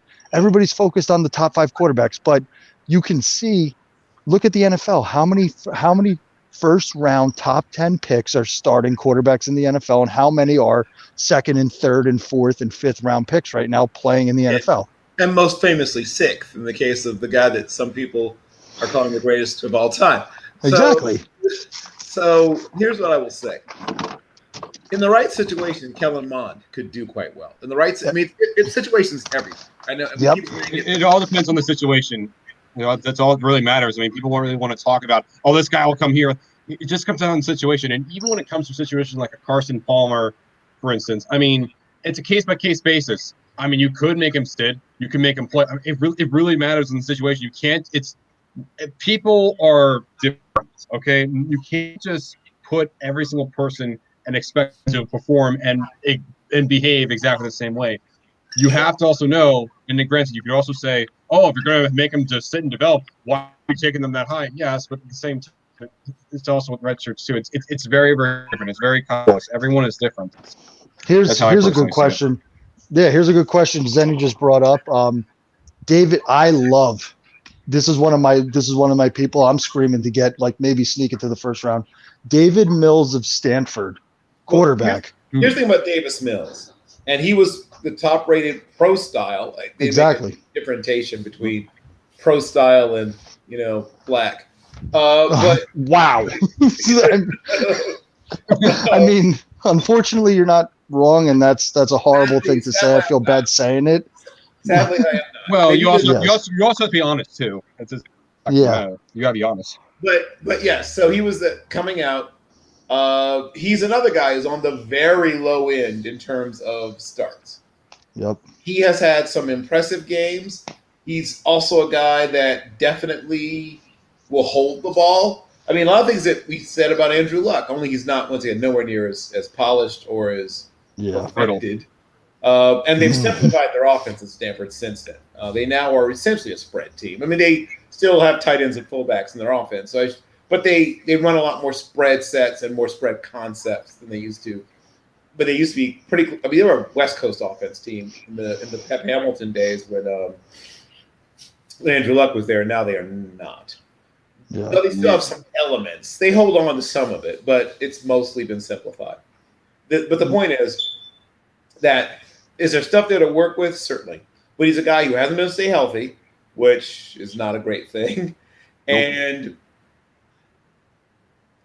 outside of a handful of really impressive games, there's not a lot to hang your hat on. So, yes, the term developmental. So, Exactly. in the first, I'm not very interested in Mr. Davis Mills. But if you're trying to get me interested somewhere around the mid-second onward, now I want to listen. Because if you take him too early, people are going to try to get you to play him. And I don't think he should play right away. I think there's really only about 3 guys who should play right away. Now, there probably more of them probably will. But I think about 3 guys who really, really, really should play right away. Obviously, Sunshine, the first guy off the board, he has to play right away because that's why you do all this. Yep. I'm not 100% sold on Zach Wilson playing right away, though he probably will also because of where he's going. Yep. I think Justin Fields will be really right away. Once again, depending on exactly what offense you want to run, but I think he can play right away in most offenses. And I really like Trey Lance's potential, but I don't like the idea of playing him right away. And of course, depending upon what you want to do on offense, I can see why somebody would feel like they could play Michael McCorkle-Jones right away because his main asset is he does have an understanding of some fairly close to NFL-ish concepts that Sarkisian ran, but once again, still simplified. Like he wasn't running, a full-on, and people say pro style. Like, there's no such thing really. Like, we like it because it sounds cool or whatever, but it's been years since anybody ran a pro style offense at the collegiate level. You want to go back to the days when Don Coryell was at San Diego State. Yeah, they ran a pro style, literally a pro style offense. Like, the offense that later he ran in the NFL was essentially the same offense. Brian Sight was actually upset when he got to the NFL. He said, "What's this?" We saw the playbook they were using when he got to Cleveland. He said, "I literally had a more complicated playbook in college," but that's not true anymore. Like, nobody is running a more complex offense now in college than they would be running in the NFL. Even though some teams are simplifying, some teams are moving closer to the college offense, or closer to some college offenses, I should say. Yeah. But I think those guys could, in the right situation, play right away. I've never understood why everyone is rushing quarterbacks to play. No, it's, you know what, and I'll say I coached semi-pro football. I played quarterback. When I got recruited to play football in college and stuff, I was rushed into everything. I got to play. I signed my national letter of intent in February 3rd. By February 10th, I had the playbook and game film in my hand. They try to rush it right away because it's a shiny new car. It's if you're driving a Honda and then you see a Ferrari in the distance, but you got to learn how to drive a manual stick shift car. if you just want to get in that Ferrari, start driving, and if you don't understand how gear ratios work and clutch works and how to shift through gears, then you're going to jump in that car and destroy it, which that's what we see in the NFL now today, is that shiny Ferraris in the distance, and you just want to get it and start going, and then you don't even know how to turn the car on because you don't understand. You got to press the clutch in first before you turn the key, bud. And it's like you said, I would rather see a lot more of these quarterbacks sit and just learn how to play football, because a lot of these quarterbacks in college, like, I'm an Oklahoma State fan. I love Oklahoma State. Tevin Jenkins, wherever he gets drafted, I'm going to be super excited. Chuba Hubbard, Tylan Wallace, these guys. Rodarius Williams, who's, I think he's going to be a mid-round corner, and I think, or safety, he's going to be good. But I'd love to see these guys sit, because, like, at Oklahoma State, you watch Brandon Weeden and these guys get drafted real high. Brandon Weeden had a 2-read. It was either throw to Justin Blackmon or don't. Pick one. That was it. Like, drop back. If 81's open, you throw the football. If it's not, figure it out.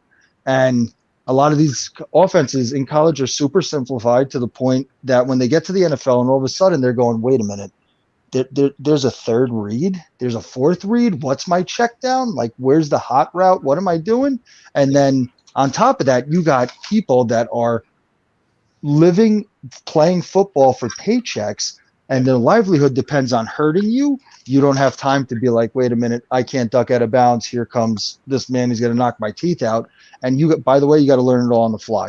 And a lot of people sit there, and that's why I'm a fan of the mid-round 3 through 6 quarterback, because you know what you're getting there, and you're getting somebody that has to sit. Unless you have Andrew Luck or Trevor Lawrence or these big, like, top overall picks that you know are going to come in and they're going to compete at a high level. They might not win games, but they'll compete at a high level and put you in positions. They might make rookie mistakes here or there, but they'll, like Joe Burrow last year. They threw the ball 50 times a game at some point, and he kept them. That was not ideal, but yes, they threw the ball. But at one point they were leading the league in pass attempts per game, actually. Exactly, that's what I mean. So it's like, I'm a fan of, like, take somebody in the third round, because you know you have to have a backup plan immediately, because that guy's got to sit. And, like, unless you have the Russell Wilson who comes in and then Seahawks sign Matt Flynn and then gets beat out and, like, oh boy, but you know what you're getting there. Instead of saying, like, oh, the Jets are taking Zach Wilson at 2, we all know that Woody Johnson and Christopher Johnson and these guys are going to go, Zach Wilson's quarterback of the Jets. Here we go. Market him through the teeth, and off we go. He's going to play his first game. And, oh, by the way, we're playing Arizona, and here comes Chandler Jones and JJ Watt down my throat, or whatever.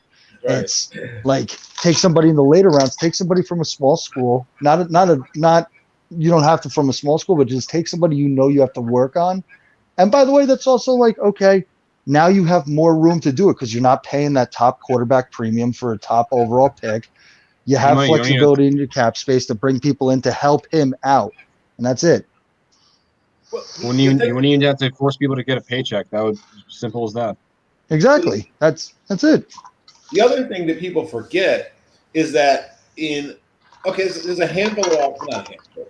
There are some offenses where the quarterback's responsible for calling protection, but a whole bunch of these offenses, either is being signaled in along with the play, or in some cases the center is actually calling protections in some of these offenses. So there's a lot of things, a lot more moving parts, a lot more plates to keep spinning when you get to the NFL level. And if you do go to one of those offenses that isn't simplified, stripped down, you go to the Raiders, they're still running one of those, offenses where the play calls are, 72 syllables. Yeah, it takes 10 seconds off the play clock just to break the huddle, because you got to get in the play. Regular, X individual. Yeah. Exactly. And then it's like, ready, break. Wait, I need a nap. Like, hold on. That's it. Yeah, that's what I mean. Like, it's just one of these things that you put up. I would much rather, if I didn't need to take a quarterback and I could figure it out through free agency before the draft. I know this is a weird opinion, but I'd rather, as a Jet fan, in my mind, but my heart's telling me and my football mind's telling me from watching tape, I'd rather take Sewell at 2. So now you have Becton and Sewell as your bookends, and get a free agent quarterback, an older quarterback, a veteran, and then take somebody in the middle rounds and have them learn behind your veteran. While now you've solidified your tackle positions with 2 literal oak trees, and now you can have somebody work their way into the fray here, and off you go. Like that. I know it's an unpopular opinion, but that's something that I've thought about. Is that okay? Take Sewell at 2. Now you have Mekhi Becton and Sewell playing tackle, and let David Mills in the 3rd round. Let end like the beginning of the 3rd round. Grab Mills and off you go, or take the kid from Southeast Louisiana and go this way and just let them learn. But it's New York, and you want Zach Wilson because he is Jim McMahon. He's like the poor man's Jim McMahon. He's got the headband and everything, and ha la la la. Here we go, and pray for rain at this point. That's what we're all doing. I think everyone is at this point. Well, But I would personally say I actually wouldn't mind Sewell going to the Jets. The fact of the matter is, there's no way they will, especially in that media market. They're gonna want the star. They're gonna want the quarterback. I mean, Exactly. for God's sakes, they traded away Sam Darnold. I mean, when they do that, everyone assumes they're going to take a quarterback. So, yeah. Well, here's a question for you guys. We all know who's like bona fide 1st round picks and all this stuff, and we know like some people that might sneak in. Who are you guys, besides Mac Jones, because he's Mac Jones, a non-quarterback that is a 1st round pick that you think is just being overrated through the teeth that should really go in like the 2nd round? Okay, sure. I love this question, and there's a couple. Yeah, I know. Bill's got a lot of them. We'll see we'll see what actually happens. But I think people are entirely too high on a couple of the pass rushers, and. The pass rusher's been weak this year. It's more offense heavy. Well, see, I'm going to disagree. I think there are some pass rushers who are really good, but they aren't the usual suspects, right? There's some guys who are going to go in the 3rd or 4th who I think end up being better. Once again, the Max Crosby effect. There are some guys who are going to be the Cleveland Farrells. Okay, I don't dislike Greg Rousseau. If you wanted to get me interested in right at the end of the 1st or beginning of the 2nd, if you want to get me interested around 34, 35, maybe even 33, 36, 37, 38, I'm very much interested. But there are people who have him going right around 13, 12, 14, 15, and that's just too early in my mind for him, especially since his own teammate Jalen Phillips is a so much more polished. He's an even better athlete, but he's a more polished pass rusher. He has a better. He has counter moves. He has these moves that he has are better, and he lands them better. He's more efficient in using them, and he got them actually from the position that he'll be playing. So much of what Greg Rousseau did, he did as on the interior, he was basically just blowing past guards and centers. I think he'll still be a good player. I'm not calling him. I don't think he's gonna be a bust. I just think he's a guy that is going earlier than he should. I'm not as sold as many people are on Jason Oweh, and I know he had an amazing pro day, and he's an amazing athlete. But he's one of those guys that really doesn't know what he's doing. Is what I look at i.e. Vernon Goldstein had a great pro day, and look what happened there. Well, I mean, there was some character stuff there. This is a good kid, so I don't want to lump the two of them together. Owe plays hard as heck. He wants to be good. It's just he doesn't even have to see. Forget a plan B. He doesn't even seem to always have a plan A. He can always beat the guy in front of him, and then doesn't even know to do what he's gotten there. Like he's in the backfield all the time. People say, "Oh wow, all this penetration, that penetration is awesome." But as Anthony can say, if there's no conception, what's penetration really getting you, right? As a good catcher, a headache. It's a headache. You get a headache. That's what you get. So your coaching staff's going to do some work with him, right? To teach him, okay, here's how you shorten up this process. Here's how you become more efficient. Hey, if you were to just angle slightly this way, if you place your hand here, if you take this step, if you even just things with where you put your weight on which part of your foot, he could be. I'm not saying he doesn't have great potential. I'm saying he's not ready to come right out and produce. He's ready to come right out and be a great athlete.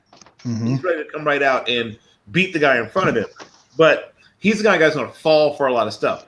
If you like to run traps and counters, you're going to get him going the wrong way a lot. He can get wham blocked into oblivion because he doesn't see stuff like that coming. Yep. But is he an amazing freak athlete? Oh my God, yes. We already discussed Mac Jones half to death, so I won't keep smashing down on him. Is there anyone else that jumps out at me? Well, I mean, I like this guy in the first, but not as high as most people have him going, and I hate saying this because he's one of my homeboys. He's from my neck of the woods. I like Jeremiah Owusu-Koramoah, right? Bethel Bruin, right? Once again, towards the latter half of the round, I like him much more than towards the early part. So I still have a first round grade on him, but later. Guys that I wouldn't want in the first with I'm torn on Christian Barmore. For me, he's a fringe first rounder, but no one else seems to think that. Things that you like about him: versatility. He's a big body. He's a decent athlete. Does he always play hard? Not always. And he's not great against the run. I mean, I feel like I'm sort of like saying something almost like sacrilegious, but he's not a good run defender. Like, it feels weird saying that about an Alabama defensive lineman, but he's not great against the run. He's a guy that's a really good one-gap penetrator, but not an elite level at that. He's good. He's not elite at that. So the thing he's best at, he's not elite at. I think, frankly, he's getting the Alabama, push a little bit. But, yeah, I mean, I'd be excited about getting him high in the second. I'm not excited about getting him in the middle of the first, which is where almost everyone seems to have him. Vinny, any guys jump out to you that everyone seems to think are first rounders, but you're not quite sold? Besides Mac Jones? Yes, right. We've kind of driven that one into the dust. Is there anyone? I'm always very reluctant on the running backs. I mean, in general, I've always been very reluctant on taking running backs in the first round. I mean, maybe at the very, very end of the first round, but in general, because so many times you've seen a running back, you give them these big deals, and they tend to just get injured way often. That's generally why I generally like to take them in more in the second round. But at the same time, I don't really fault people for it. But as for guys I see as a bit more overrated, I gotta really think about them, because I do personally feel like Devante Smith is seen way too low. That's someone I see as a bit more, underrated. Waddle, I think, might be a bit overrated, but I'm not entirely sure. I've still been looking at some film, but also keep in mind, I'm also a college student. That's really the only thing that's the main reason as to why, I haven't really seen as much film as I should, but I have seen a good amount of film. That's sorry if that's like a non-answer for you. I'll take it. I'll take it nonetheless. Yeah, that's good. But I would say what is your favorite part of the draft? Is it I'm guessing some people will say it's the first round. Some people say it's the second day because that's when you get your full-fledged starter still. What's your favorite day for the draft? Was that directed to Anthony or me? You. Me? I don't. Anthony's not even here. Oh, okay. Day 3, and especially day 3. The middle to the latter part of day 3, partially because those are the guys that I have usually the greatest connection to, right? I tend to know more of them. Some of them I get to know reasonably well. It's harder to get to know the guys at the top of the draft as well. There's more people usually between you and them. And frankly, especially the guys, who are from HBCUs, right? So the guys that I feel a real connection to. Yeah, HBCUs that's always historically black. It's historically black colleges and universities. That's what they. Yep. That's. Yep. Yeah. I've always been kind of curious, whole HBCU. Now I have friends all across this political spectrum. I see left wing, right wing. One of my right wing friends have told me, why do we need to have HBCUs still? And I'm like saying to myself, because they're pretty important. What's your take on that? Or anyone that says, oh, what's the importance of them? So I would say that's kind of like, I would diet racing. the most obvious, right? The most obvious thing, and we now have a vice president who is an HBCU graduate, but yes, one of the most obvious is that it does a better job of both nurturing and graduating Black students. So that's true. They graduate at a dramatically higher rate than they do at predominantly white institutions. Correct. Additionally, just as everyone needs to take a break from certain things at a certain point, there comes a time when you need a certain amount of protection or like I said, just a respite, right? From all the things that pick at you all day long. And I don't want to get too deep into a bunch of studies about stress and why Black people die younger than white people. But to suffice it to say that there are levels of certain things that are elevated in literally, like I'm actually talking blood chemistry, body chemistry, that are elevated in Black people's systems because of just the stressors with dealing with white people. I'm sorry. It's just factually correct. Don't worry. You don't have to. Sorry. And so I'm a safe zone for you. Don't worry. Right. So when you get a break, you're like your cortisol levels and all these things start coming down and you live longer, quite frankly. So ask your friend that brings us up, ask him if he wants Black people to die younger and see if that's okay with him. Because well, to be fair, not to say any names, but like I said, I have friends all across the political spectrum. He's one of those that said, let's just say he was one of them that say that the jury got it wrong last week. Let's just say that. Then you might be okay with Black people dying young. Then he might be. I don't know.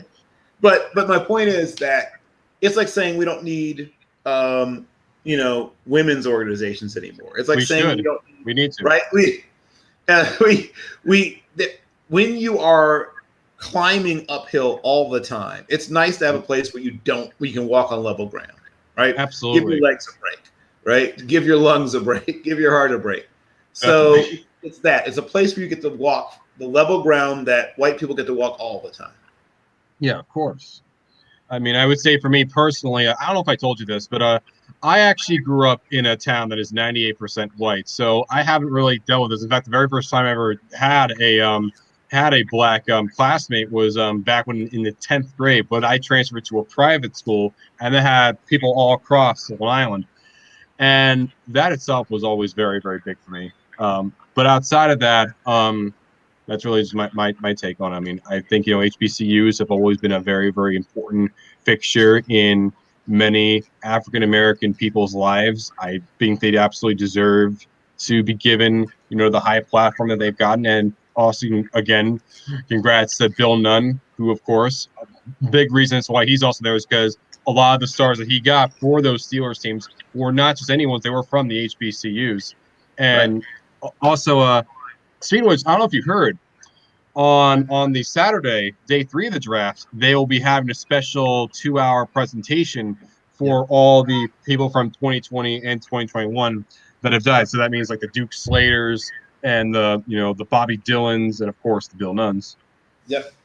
Well, and I'll say one last thing about this. Coaching also. It is very difficult for a variety of reasons for Black coaches to get elevated to coordinator and head coach positions at white schools. So if not for the HBCUs, there's a lot of Black coaches that, one, wouldn't even be in the profession at all, and 2, are able to get to these coordinator and head coach positions that would otherwise be largely closed off to them. Even when I was growing up, I always thought it was very weird, the fact that so many coaches were white and all the players were Black. Guys, just if I may, when do you think the situation changes to where Black coaches can get jobs, assistant jobs at schools? Because that includes the schools they played for. Yes. Right? Yeah. Yes. You think it's easier for them to get an assistant coach job at their own school? Well, you'd think. But so let me say this about that. And has anyone else here actually been a graduate assistant in a football program?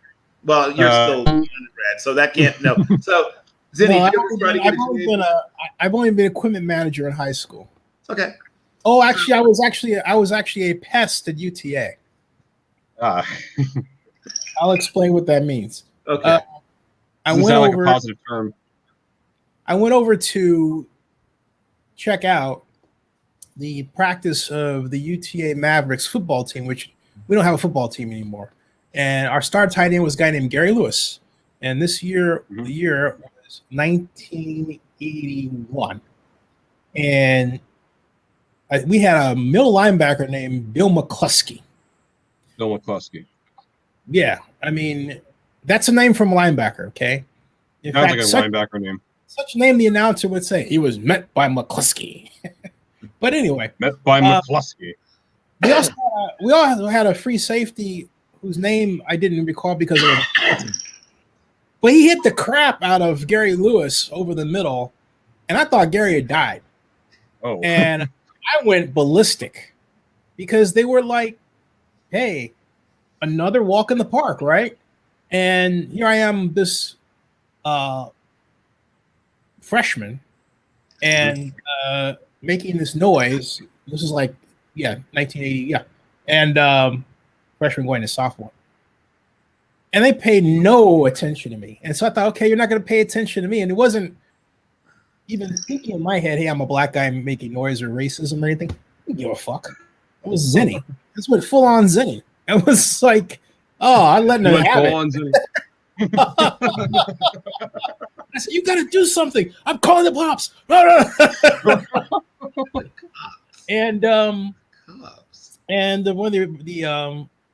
One of the refs said to the other guys, what are you going to do about this guy? And he said, that water for duck's back.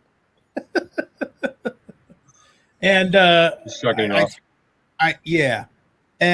tell all that because I was going to make a point, which I completely forgot. What was the conversation again? So somebody was talking about what justifies the continuing existence of HBCUs.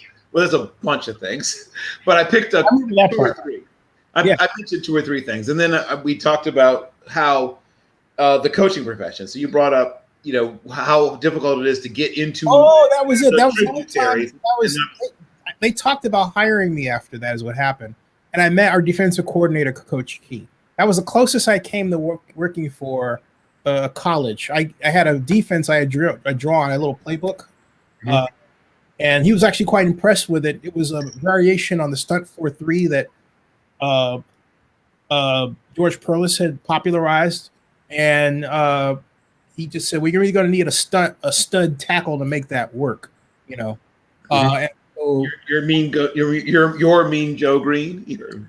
Yeah, which I actually disagreed with because I felt that if you had him properly aligned over the center, they have the stack overset, and I felt that if you had him angled just approximately 3 inches off the shoulder or the center, you had him aim for the shoulder rather than the center, that he could actually penetrate. You didn't have to worry about the physical size in terms of the person. It was the speed. What you were looking for was somebody to get off the ball real fast. That was my take on it. Anyway, as per the example of me getting really caught up into it, you can tell that there you go. That's the defense I brought to UTA that they never really used, which is why we don't have a football team anymore, because they didn't use my defense. Doggone it. Yeah. Well, I'll tell you this much. So back in my graduate assistant days, there was often discussion of which of the guys on the team now might someday make good coaches. Coaches talk about this kind of stuff all the time. And they did mention a couple of the black players. They always mention a lot of the white players. They mentioned a couple of black players they thought would one day make good coaches. And I don't think they ever offered them the opportunity. Well, first of all, one of them was went on to play with the Bills. So I don't know if he got into coaching after that. But that was the excuse usually offered, right? Well, they're too good, right? They're too good. If only they sucked more, they would get these coaching opportunities. But instead, they're they're spinning their wheels playing in the NFL or whatever. So, and then there was a moment where somebody had threatened basically to bring Ed Reed back to Miami. And I don't know if anything ever. You remember hearing about this, Vinny? That he's supposed to come back as some sort of. I actually did hear about that actually, and I don't think it ever came to fruition. I mean, I'm sure he is. Yeah, he actually is. He was assistant defensive backs coach for the Bills, but he's currently administrator. He's actually chief of staff of the Miami Hurricanes. Right. That's what he is. Okay, chief of staff. So he does have a position. He's not directly coaching, but he has a position, and. There, I would love to see. I know Rod Woodson. I mean, there's guys who are very active in coaching now who were stars. I mean, Hall of Fame level players, which supposedly doesn't work, right? People always say, well, most coaches were just okay players. Great players have trouble coaching because their greatness was so great that they can't work with players who aren't great, which is exactly right. It's again case by case basis. Well, I would like to point out, one, that this is nonsensical and has been disproven several times. Forrest Gregg, the big example for me, or Raymond Berry. I mean, these are two Hall of Fame legendary NFL 100th anniversary team guys. The Hall of Fame. There are plenty of coaches. Come on, like that dude. Yeah, there's plenty. First ever tight end make the Hall of Fame.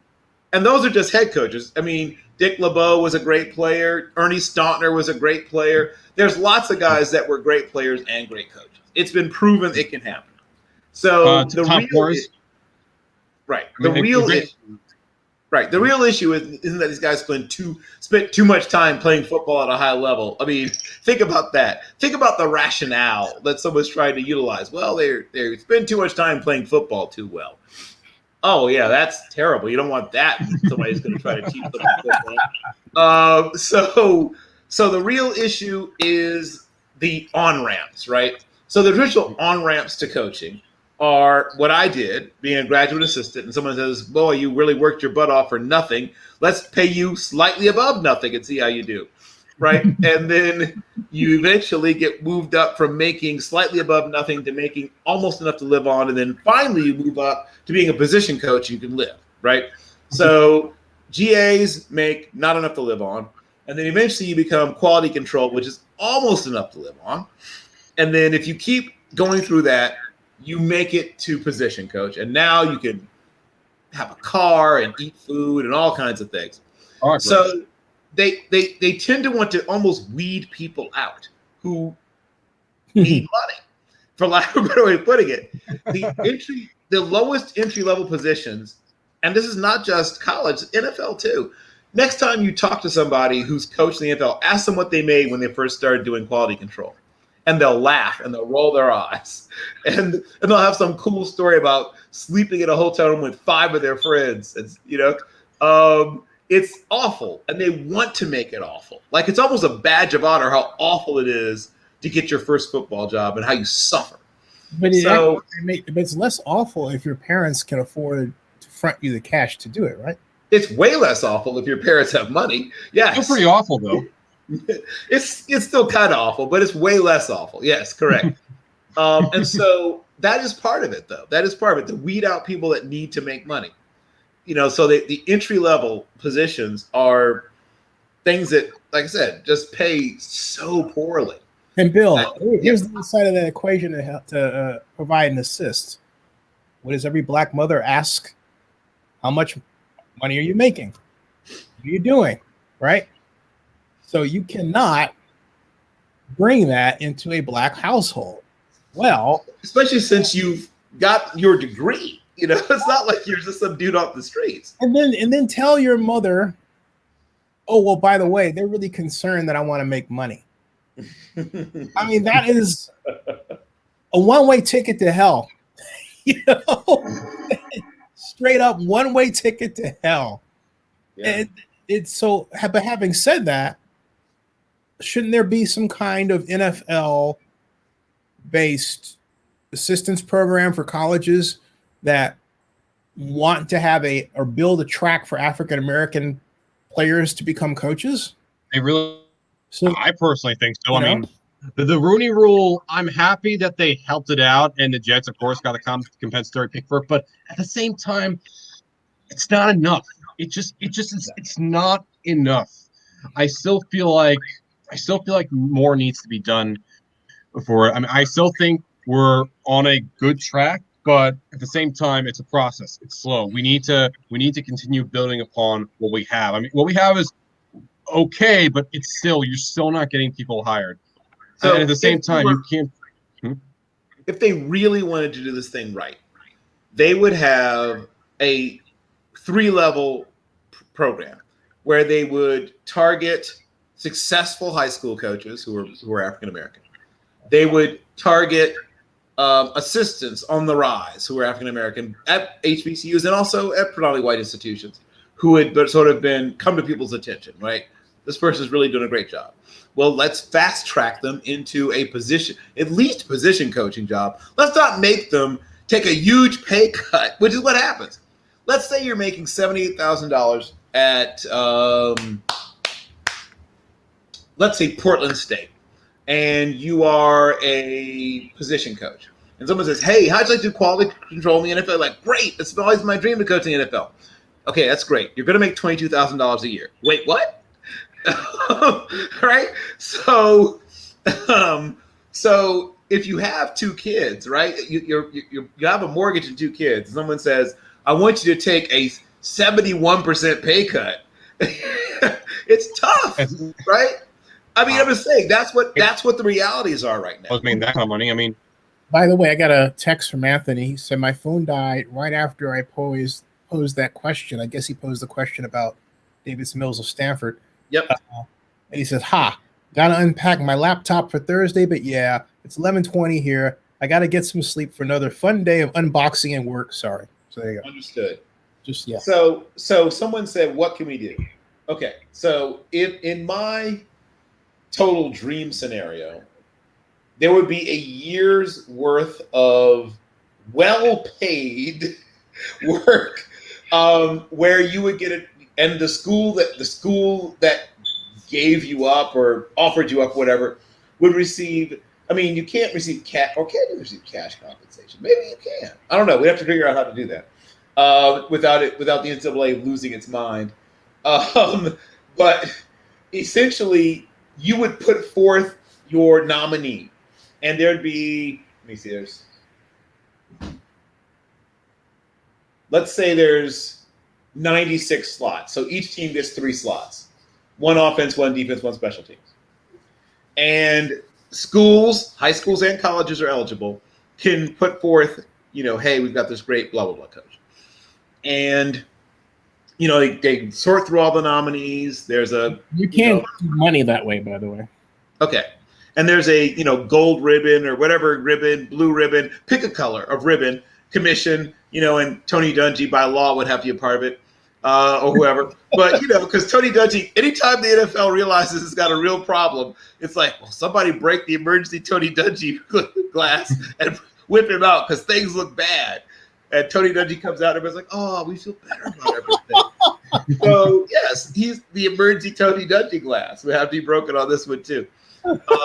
It's sort of like with Marvin Lewis. It's almost like Marvin Lewis in a sense, like, we got our interview with Marvin out of the way. Okay, let's go with the guy we actually want. Let's get you, Mike McCarthy. We want you.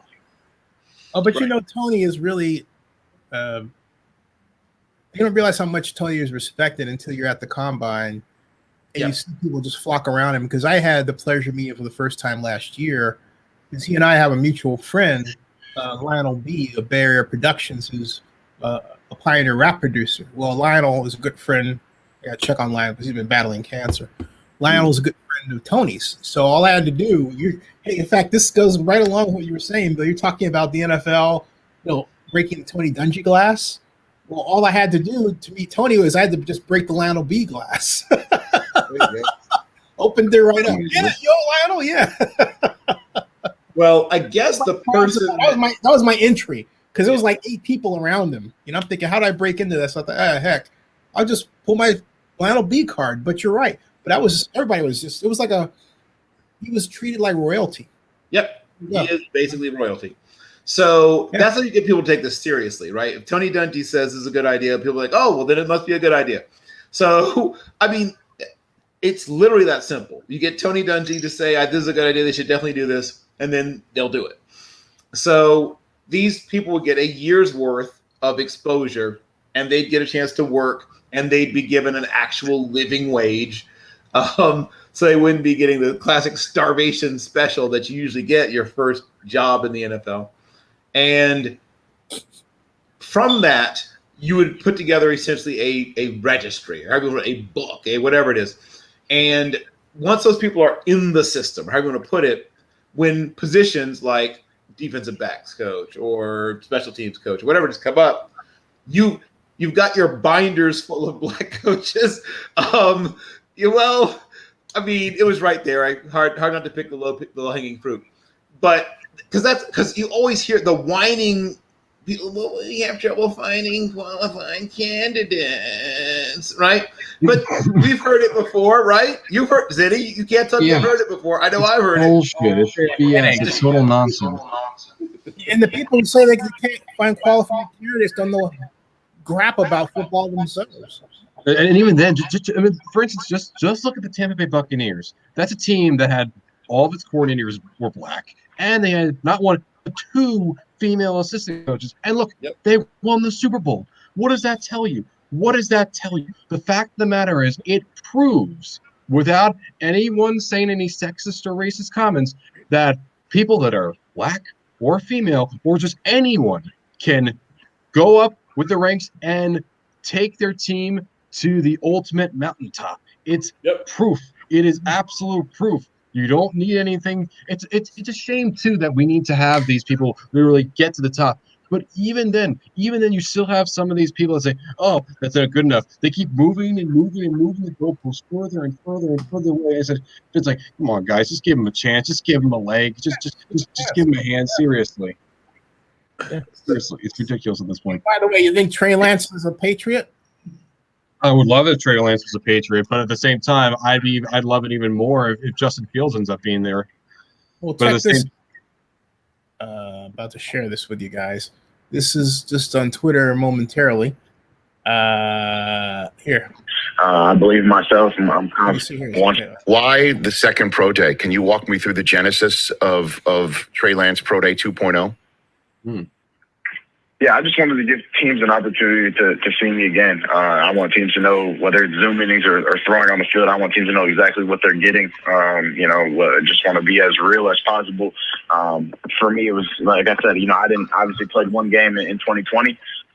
So people didn't get to see me, a large sample size of me. And I understand, only playing 17 games and things like that. But I wanted to give people, another chance to see me throw and do whatever they wanted to see me do. First and foremost before the Thursday. So what would a team be getting if they draft Trey Lance? What would a team be getting? A competitor first and foremost, someone that obviously loves the game, loves football, and wants to have that opportunity to play. I believe in myself. I'm confident in what I can do, but at the same time, I understand that I'm going to come in and learn as much as I possibly can. Whatever my role is that first year or week one, I'm going to do to the best of my ability. And at the end of the day, I'm, like I say, come in, earn respect from as many people as I possibly can, everyone in the locker room and in the organization, and just handle myself the right way. How was your Zoom with Bill Belichick? How'd that one go? I actually did not say that I had a Zoom with Belichick. You are a veteran, Trey. This is well done. Very well done. Very well done. But you read the blitz. You saw me coming off the edge, and you looked me off. I didn't take the bait. I tried to get it. But it was good, right? Though, Trey, it was good. I actually definitely did not ever say that. So I don't know. You said as your headline. No, I'm just look the excitement level that so many fan bases have for you to be drafted from the 49ers, Atlanta, New England, Denver, potentially Carolina. Have you, let's just put it this way, have you had conversations with all of them? How many teams have you had conversations with, Trey? Man, I've had conversations with probably, I would think, around 20, 25 teams on Zoom, and it's been over, obviously since March or since February. So it's been awesome, like I said, to get in front of as many people as I possibly can. And the way the league works is you never know what's going to happen, the next year or a few years down the road. That's a lot. So for me, just, That's being 20 as genuine teams. and real as possible. And again, letting people know exactly what they're going to get. Well, you being so tireless, wait for it, Trey Lance. Good thing you've partnered up with the sleep and wellness partner of the National Football League and Sleep Number. Do you like that term right there, Trey? Like that one? That was solid. Thank you, sir. That was solid. Yeah, Sleep Number is absolutely amazing. They're a perfect partner for me just because I value my sleep and recovery, and I can tell the difference in my body when I'm not getting the sleep and recovery that I need. So everything they've done for me and the Sleep Number 360 smart bed has been a huge competitive advantage for me over the last few months. Like just being able to get my recovery and check my app in the morning, my Sleep Number IQ app, and check what my IQ score was every morning and make sure that I'm staying up on my recovery and getting as much sleep and rest as I need to has been huge, and it's going to continue to be a competitive advantage for me in the future. Did they hook you up with Dak? I heard they hooked you up with Dak. Sleep Number. They did. They surprised me on a Zoom call the other day, and that was really cool. Not only obviously being a part of the Sleep Number family with him, but you get to talk to him, as a football player, as a person, and getting to know him a little bit, being able to get connected. I'm excited to obviously compete and learn as much as I possibly can from him. I've heard a lot about him and the way he operates, and obviously see it in the media, but being able to talk to him was a really cool experience for sure. And what was Bill Belichick's sleep IQ score, Trey? Did you get that from him in the Zoom? I actually never said that I had. Trey, it's been a blast. Say that again. What'd you say? I said, you're getting closer. Just keep shooting. Keep shooting. Okay. Very good. We know what his Sleep Number score is. Okay. We just want you in New England, Trey. That's all I'm trying to say. We just want you. That's my Patriot. I appreciate the love. It's a true story. Well done, Chris. I've been digging for you. No, I'm just coming through the front door. It's a beautiful place to play football, certainly in January and February. So there it is, folks. I don't think Trey Lance is going to fall to New England. I think New England, if they want him. No, he's not making it. No. I think, in fact, I still think he's a Niner. I think the Niners are going to swoop up that young man. If somehow he didn't, even though the Falcons are not going out of their way to get a quarterback, it'd be hard for them to pass on him if he somehow makes it past number 3. But I don't think he will. I'm with you. I think he ends up getting scooped up right there. So what do you think? Here's a question. What do you think happens to the market for Tua, Haber, and Burrow after the NFL draft this week? Does it soften? Does the card value increase or no change? I basically say no change. I say no change. I mean, Burrow's not going anywhere. Like that was never even a discussion. So there's nothing happening there. And the Tua stuff, I really think is just noise. I mean, we are deep into lying season, as everyone knows. Yeah. And, way deep. You don't draft a quarterback that high, let him have literally, 6 starts or whatever, and then say, oh, we're moving on. Like that. I know things have gone insane, but they haven't gone that insane.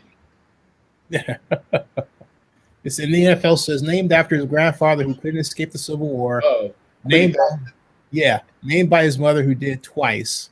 When Kwity Paye hears his name called, remember this incredible official story. I'll have to check it out. I didn't know that. Yeah, he's from Liberia. His mother survived the attempted genocide of her nation, her tribe. Wow.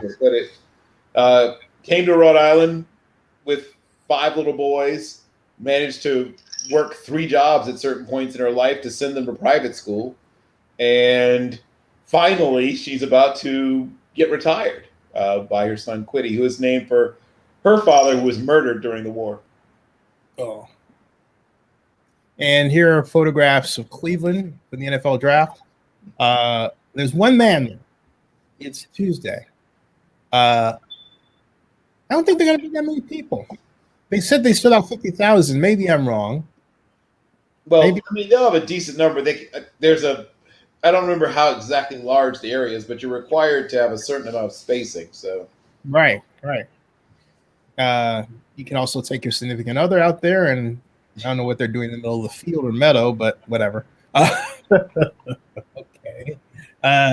They're probably running through draft scenarios, Zenny.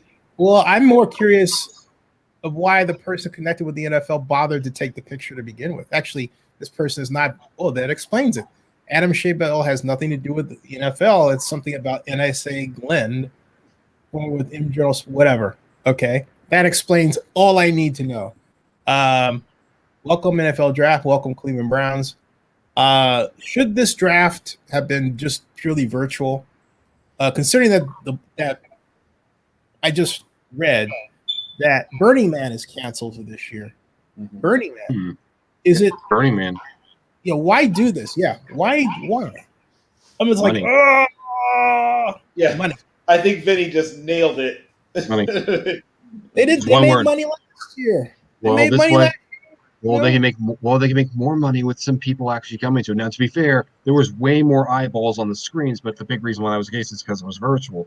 Now, at the same time, I personally feel like it's not. Maybe it's a different experience for these kids because at the same time, I was fine with virtual. But I think it also comes with the money for the cities as well. I mean, Las Vegas got it in 2022, and it's not just money. It's not just money for the TV. It's money for the cities. Keep this in mind. A big reason why Las Vegas got back in 2022 was to recuperate some of that money that they lost or that they could have had in 2020. So get it pushed in over to 2022. Get some money for the city and the team. It's not sponsorship money. Sponsorship money as well, but a lot of it is money for the city. I just travel tourism. I mean, there's always a big old bump. Nashville got a nice bump from when they hosted. Philadelphia got a bump. I was here, obviously. I got to talk. Speaking of legends, I got to talk to Willie Brown a little bit. So I'm smoking I don't know, whatever it is he smokes, Newport or whatever. And we had a little conversation. And I talked to him about Dave Grayson, and we both agreed that he needs to be in the Hall of Fame. He really needs to. We both agreed that he said that Dave Grayson was the best defensive back in the whole AFL. He was. Counting. Yeah. Right after Robinson. All right, I'll share this with you guys, folks, and then we'll work on it getting out here because you guys had to get up in the morning and do work and stuff. But take a look at this. All right, NFL Draft. This is a neat little page I put together called at 2021 NFL Draft Cleveland National Football League to celebrate past, present, and futures based on a press release from the league. And these are the 13 players that are confirmed to attend. You probably know this. Yep. Lamar Chase, Caleb Farley, Mac Jones, Trey Lance, Michael Parsons, Kyle Pitts, Rashawn Slater, Devante Smith, Patrick Surtain, Jalen Waddle, and Zach Wilson. But these are the 45 players confirmed to participate virtually. Right. Virtually. All right. So how come you can't include the press? Well, obviously you could. Is the answer. The answer is you could. Oh, I get it. We're expendable. Right? Yep. Especially the black folks who supposedly are dying at 3 times the rate because of COVID, even though I have blood type O, even though I got vaccinated. But all right. I'm just saying. All these guys are going to be there virtually. Mm-hmm. And by the way, folks, if you want to check out my nifty page there, I strongly suggest you should, because it even has, look at that, you can show 50 entries, right? And it'll dial up the 50 entries for you there. You just do that, and you scroll down, and voila, okay? And then it'll say next, right? Like that. It's previous to next. Maybe it's the browser. Maybe it's the fact that I'm on prime time. Maybe. Whatever. Maybe I just need to screw the code a little bit more. But the whole point is that when it works, it does work. Or you can search, right? You can search for Orlando Pace right in here like that. See that? Pace. And then there he is. Isn't that neat? Mm-hmm. Yeah. So a little toy for you all to play with there. one of many NFL draft toys to come from Zennie62Media, the innovator in media tech for sports. That's the new line I'm working on, folks. It's just testing it out, okay? Yeah. Anyway, guys, I gotta go. I gotta go to bed. I'm gonna be going to. We're all going to bed. That's what's going on here. That's why I'm closing out this Yeah. page. Yeah. Okay. Yeah. There it is. All right. So, any closing thoughts as we close out? No, I can't wait for Thursday. I'm so excited. And of course, just like last time, I'm gonna be here with you guys with the TV in front of me, and we'll see everything that goes on. Yeah, this has been a very busy last few weeks. I think I've done more mock drafts this year than ever before. And I think it's a combination of things. One is the season was shortened, right? So obviously I went back and reviewed some games that I ended up recording, but there wasn't as many games, right? So my goal is usually to try to see 6 games minimum on every single prospect. And 300 prospects, that's 800, 1,800. Now, luckily, some of them are overlapped because they played against each other, God willing. But so it's not 1,800, but it's usually somewhere in the 900s, 800s to a 1,100 number. But this year, I ended up getting only 3 or 4 games on some players, and literally, like Trey Lance, won. Right, he played 1 game. You can't watch. You can rewatch that 1 game 2 or 3 times, but then you're basically done. So it was a different kind of year. And obviously, I leaned a little more heavily on analytics than I might in a year where there was more sample size. But, we started mock drafting hard and heavy earlier this year. I did, at least this year. And I've been in so many. I really have hit like mock draft fatigue. But the good news is, man, do I have all the scenarios in my head. Who might trade up, who might trade down, which teams even would have the ammunition to trade up. Because people always say, "Oh, just trade up." Well, it doesn't work that way. You have to have something the other team wants. Hey, can I move up? Well, why? Because I really would like to. Well, what do you have to offer? Not much. I mean, you really it doesn't work that way. Teams are going to want something in compensation. So people say, "Well, just trade up." No, it doesn't really. Some teams that people keep urging to trade up, they'd love to. They just can't. They don't have what it takes to get there. But I still think there'll be at least 2 more deals in the first. And at least one of them will be really more trade. Well, I guess it'll be a trade up and a trade down, but it'll be a team that didn't get a player they wanted. And so now they're moving down out of if not all the way out of the first, into a lower part of the first to sort of soften the blow and then to pick up some additional draft capital. I think the Bears are a team that should consider trading down, but they probably won't because they're stubborn. I wouldn't be surprised if the Dolphins aren't done moving around. Classic, once again, chip off the Belichick rock or whatever, Flores and company. Remember Brian Flores, though he's a coach now, he originally was on the GM track. I met Coach Flores. Have you met him? I didn't meet him in his NFL version. I met him years ago when he was still coaching at the collegiate level. I was actually introduced to him by Chris Mortensen at the Arizona NFL owners meeting 2 years ago, where I also met Eric Metz there. Coach Flores, great, nice guy. Very, very, but he's very straight arrow. Oh, yes. Yeah. You know exactly where you stand with him. And he has a brilliant football mind. And what I like is, I remember I said, "Hey, can I interview you?" And he said, "Well, that needs to go through our PR department, and so I think that needs to be handled from that approach." So it was very much, but he didn't put it in a way that was off-putting, right? Particularly to me as black media. Anyway, folks, all right. Hey guys, stick around in the back. I want to show you all something.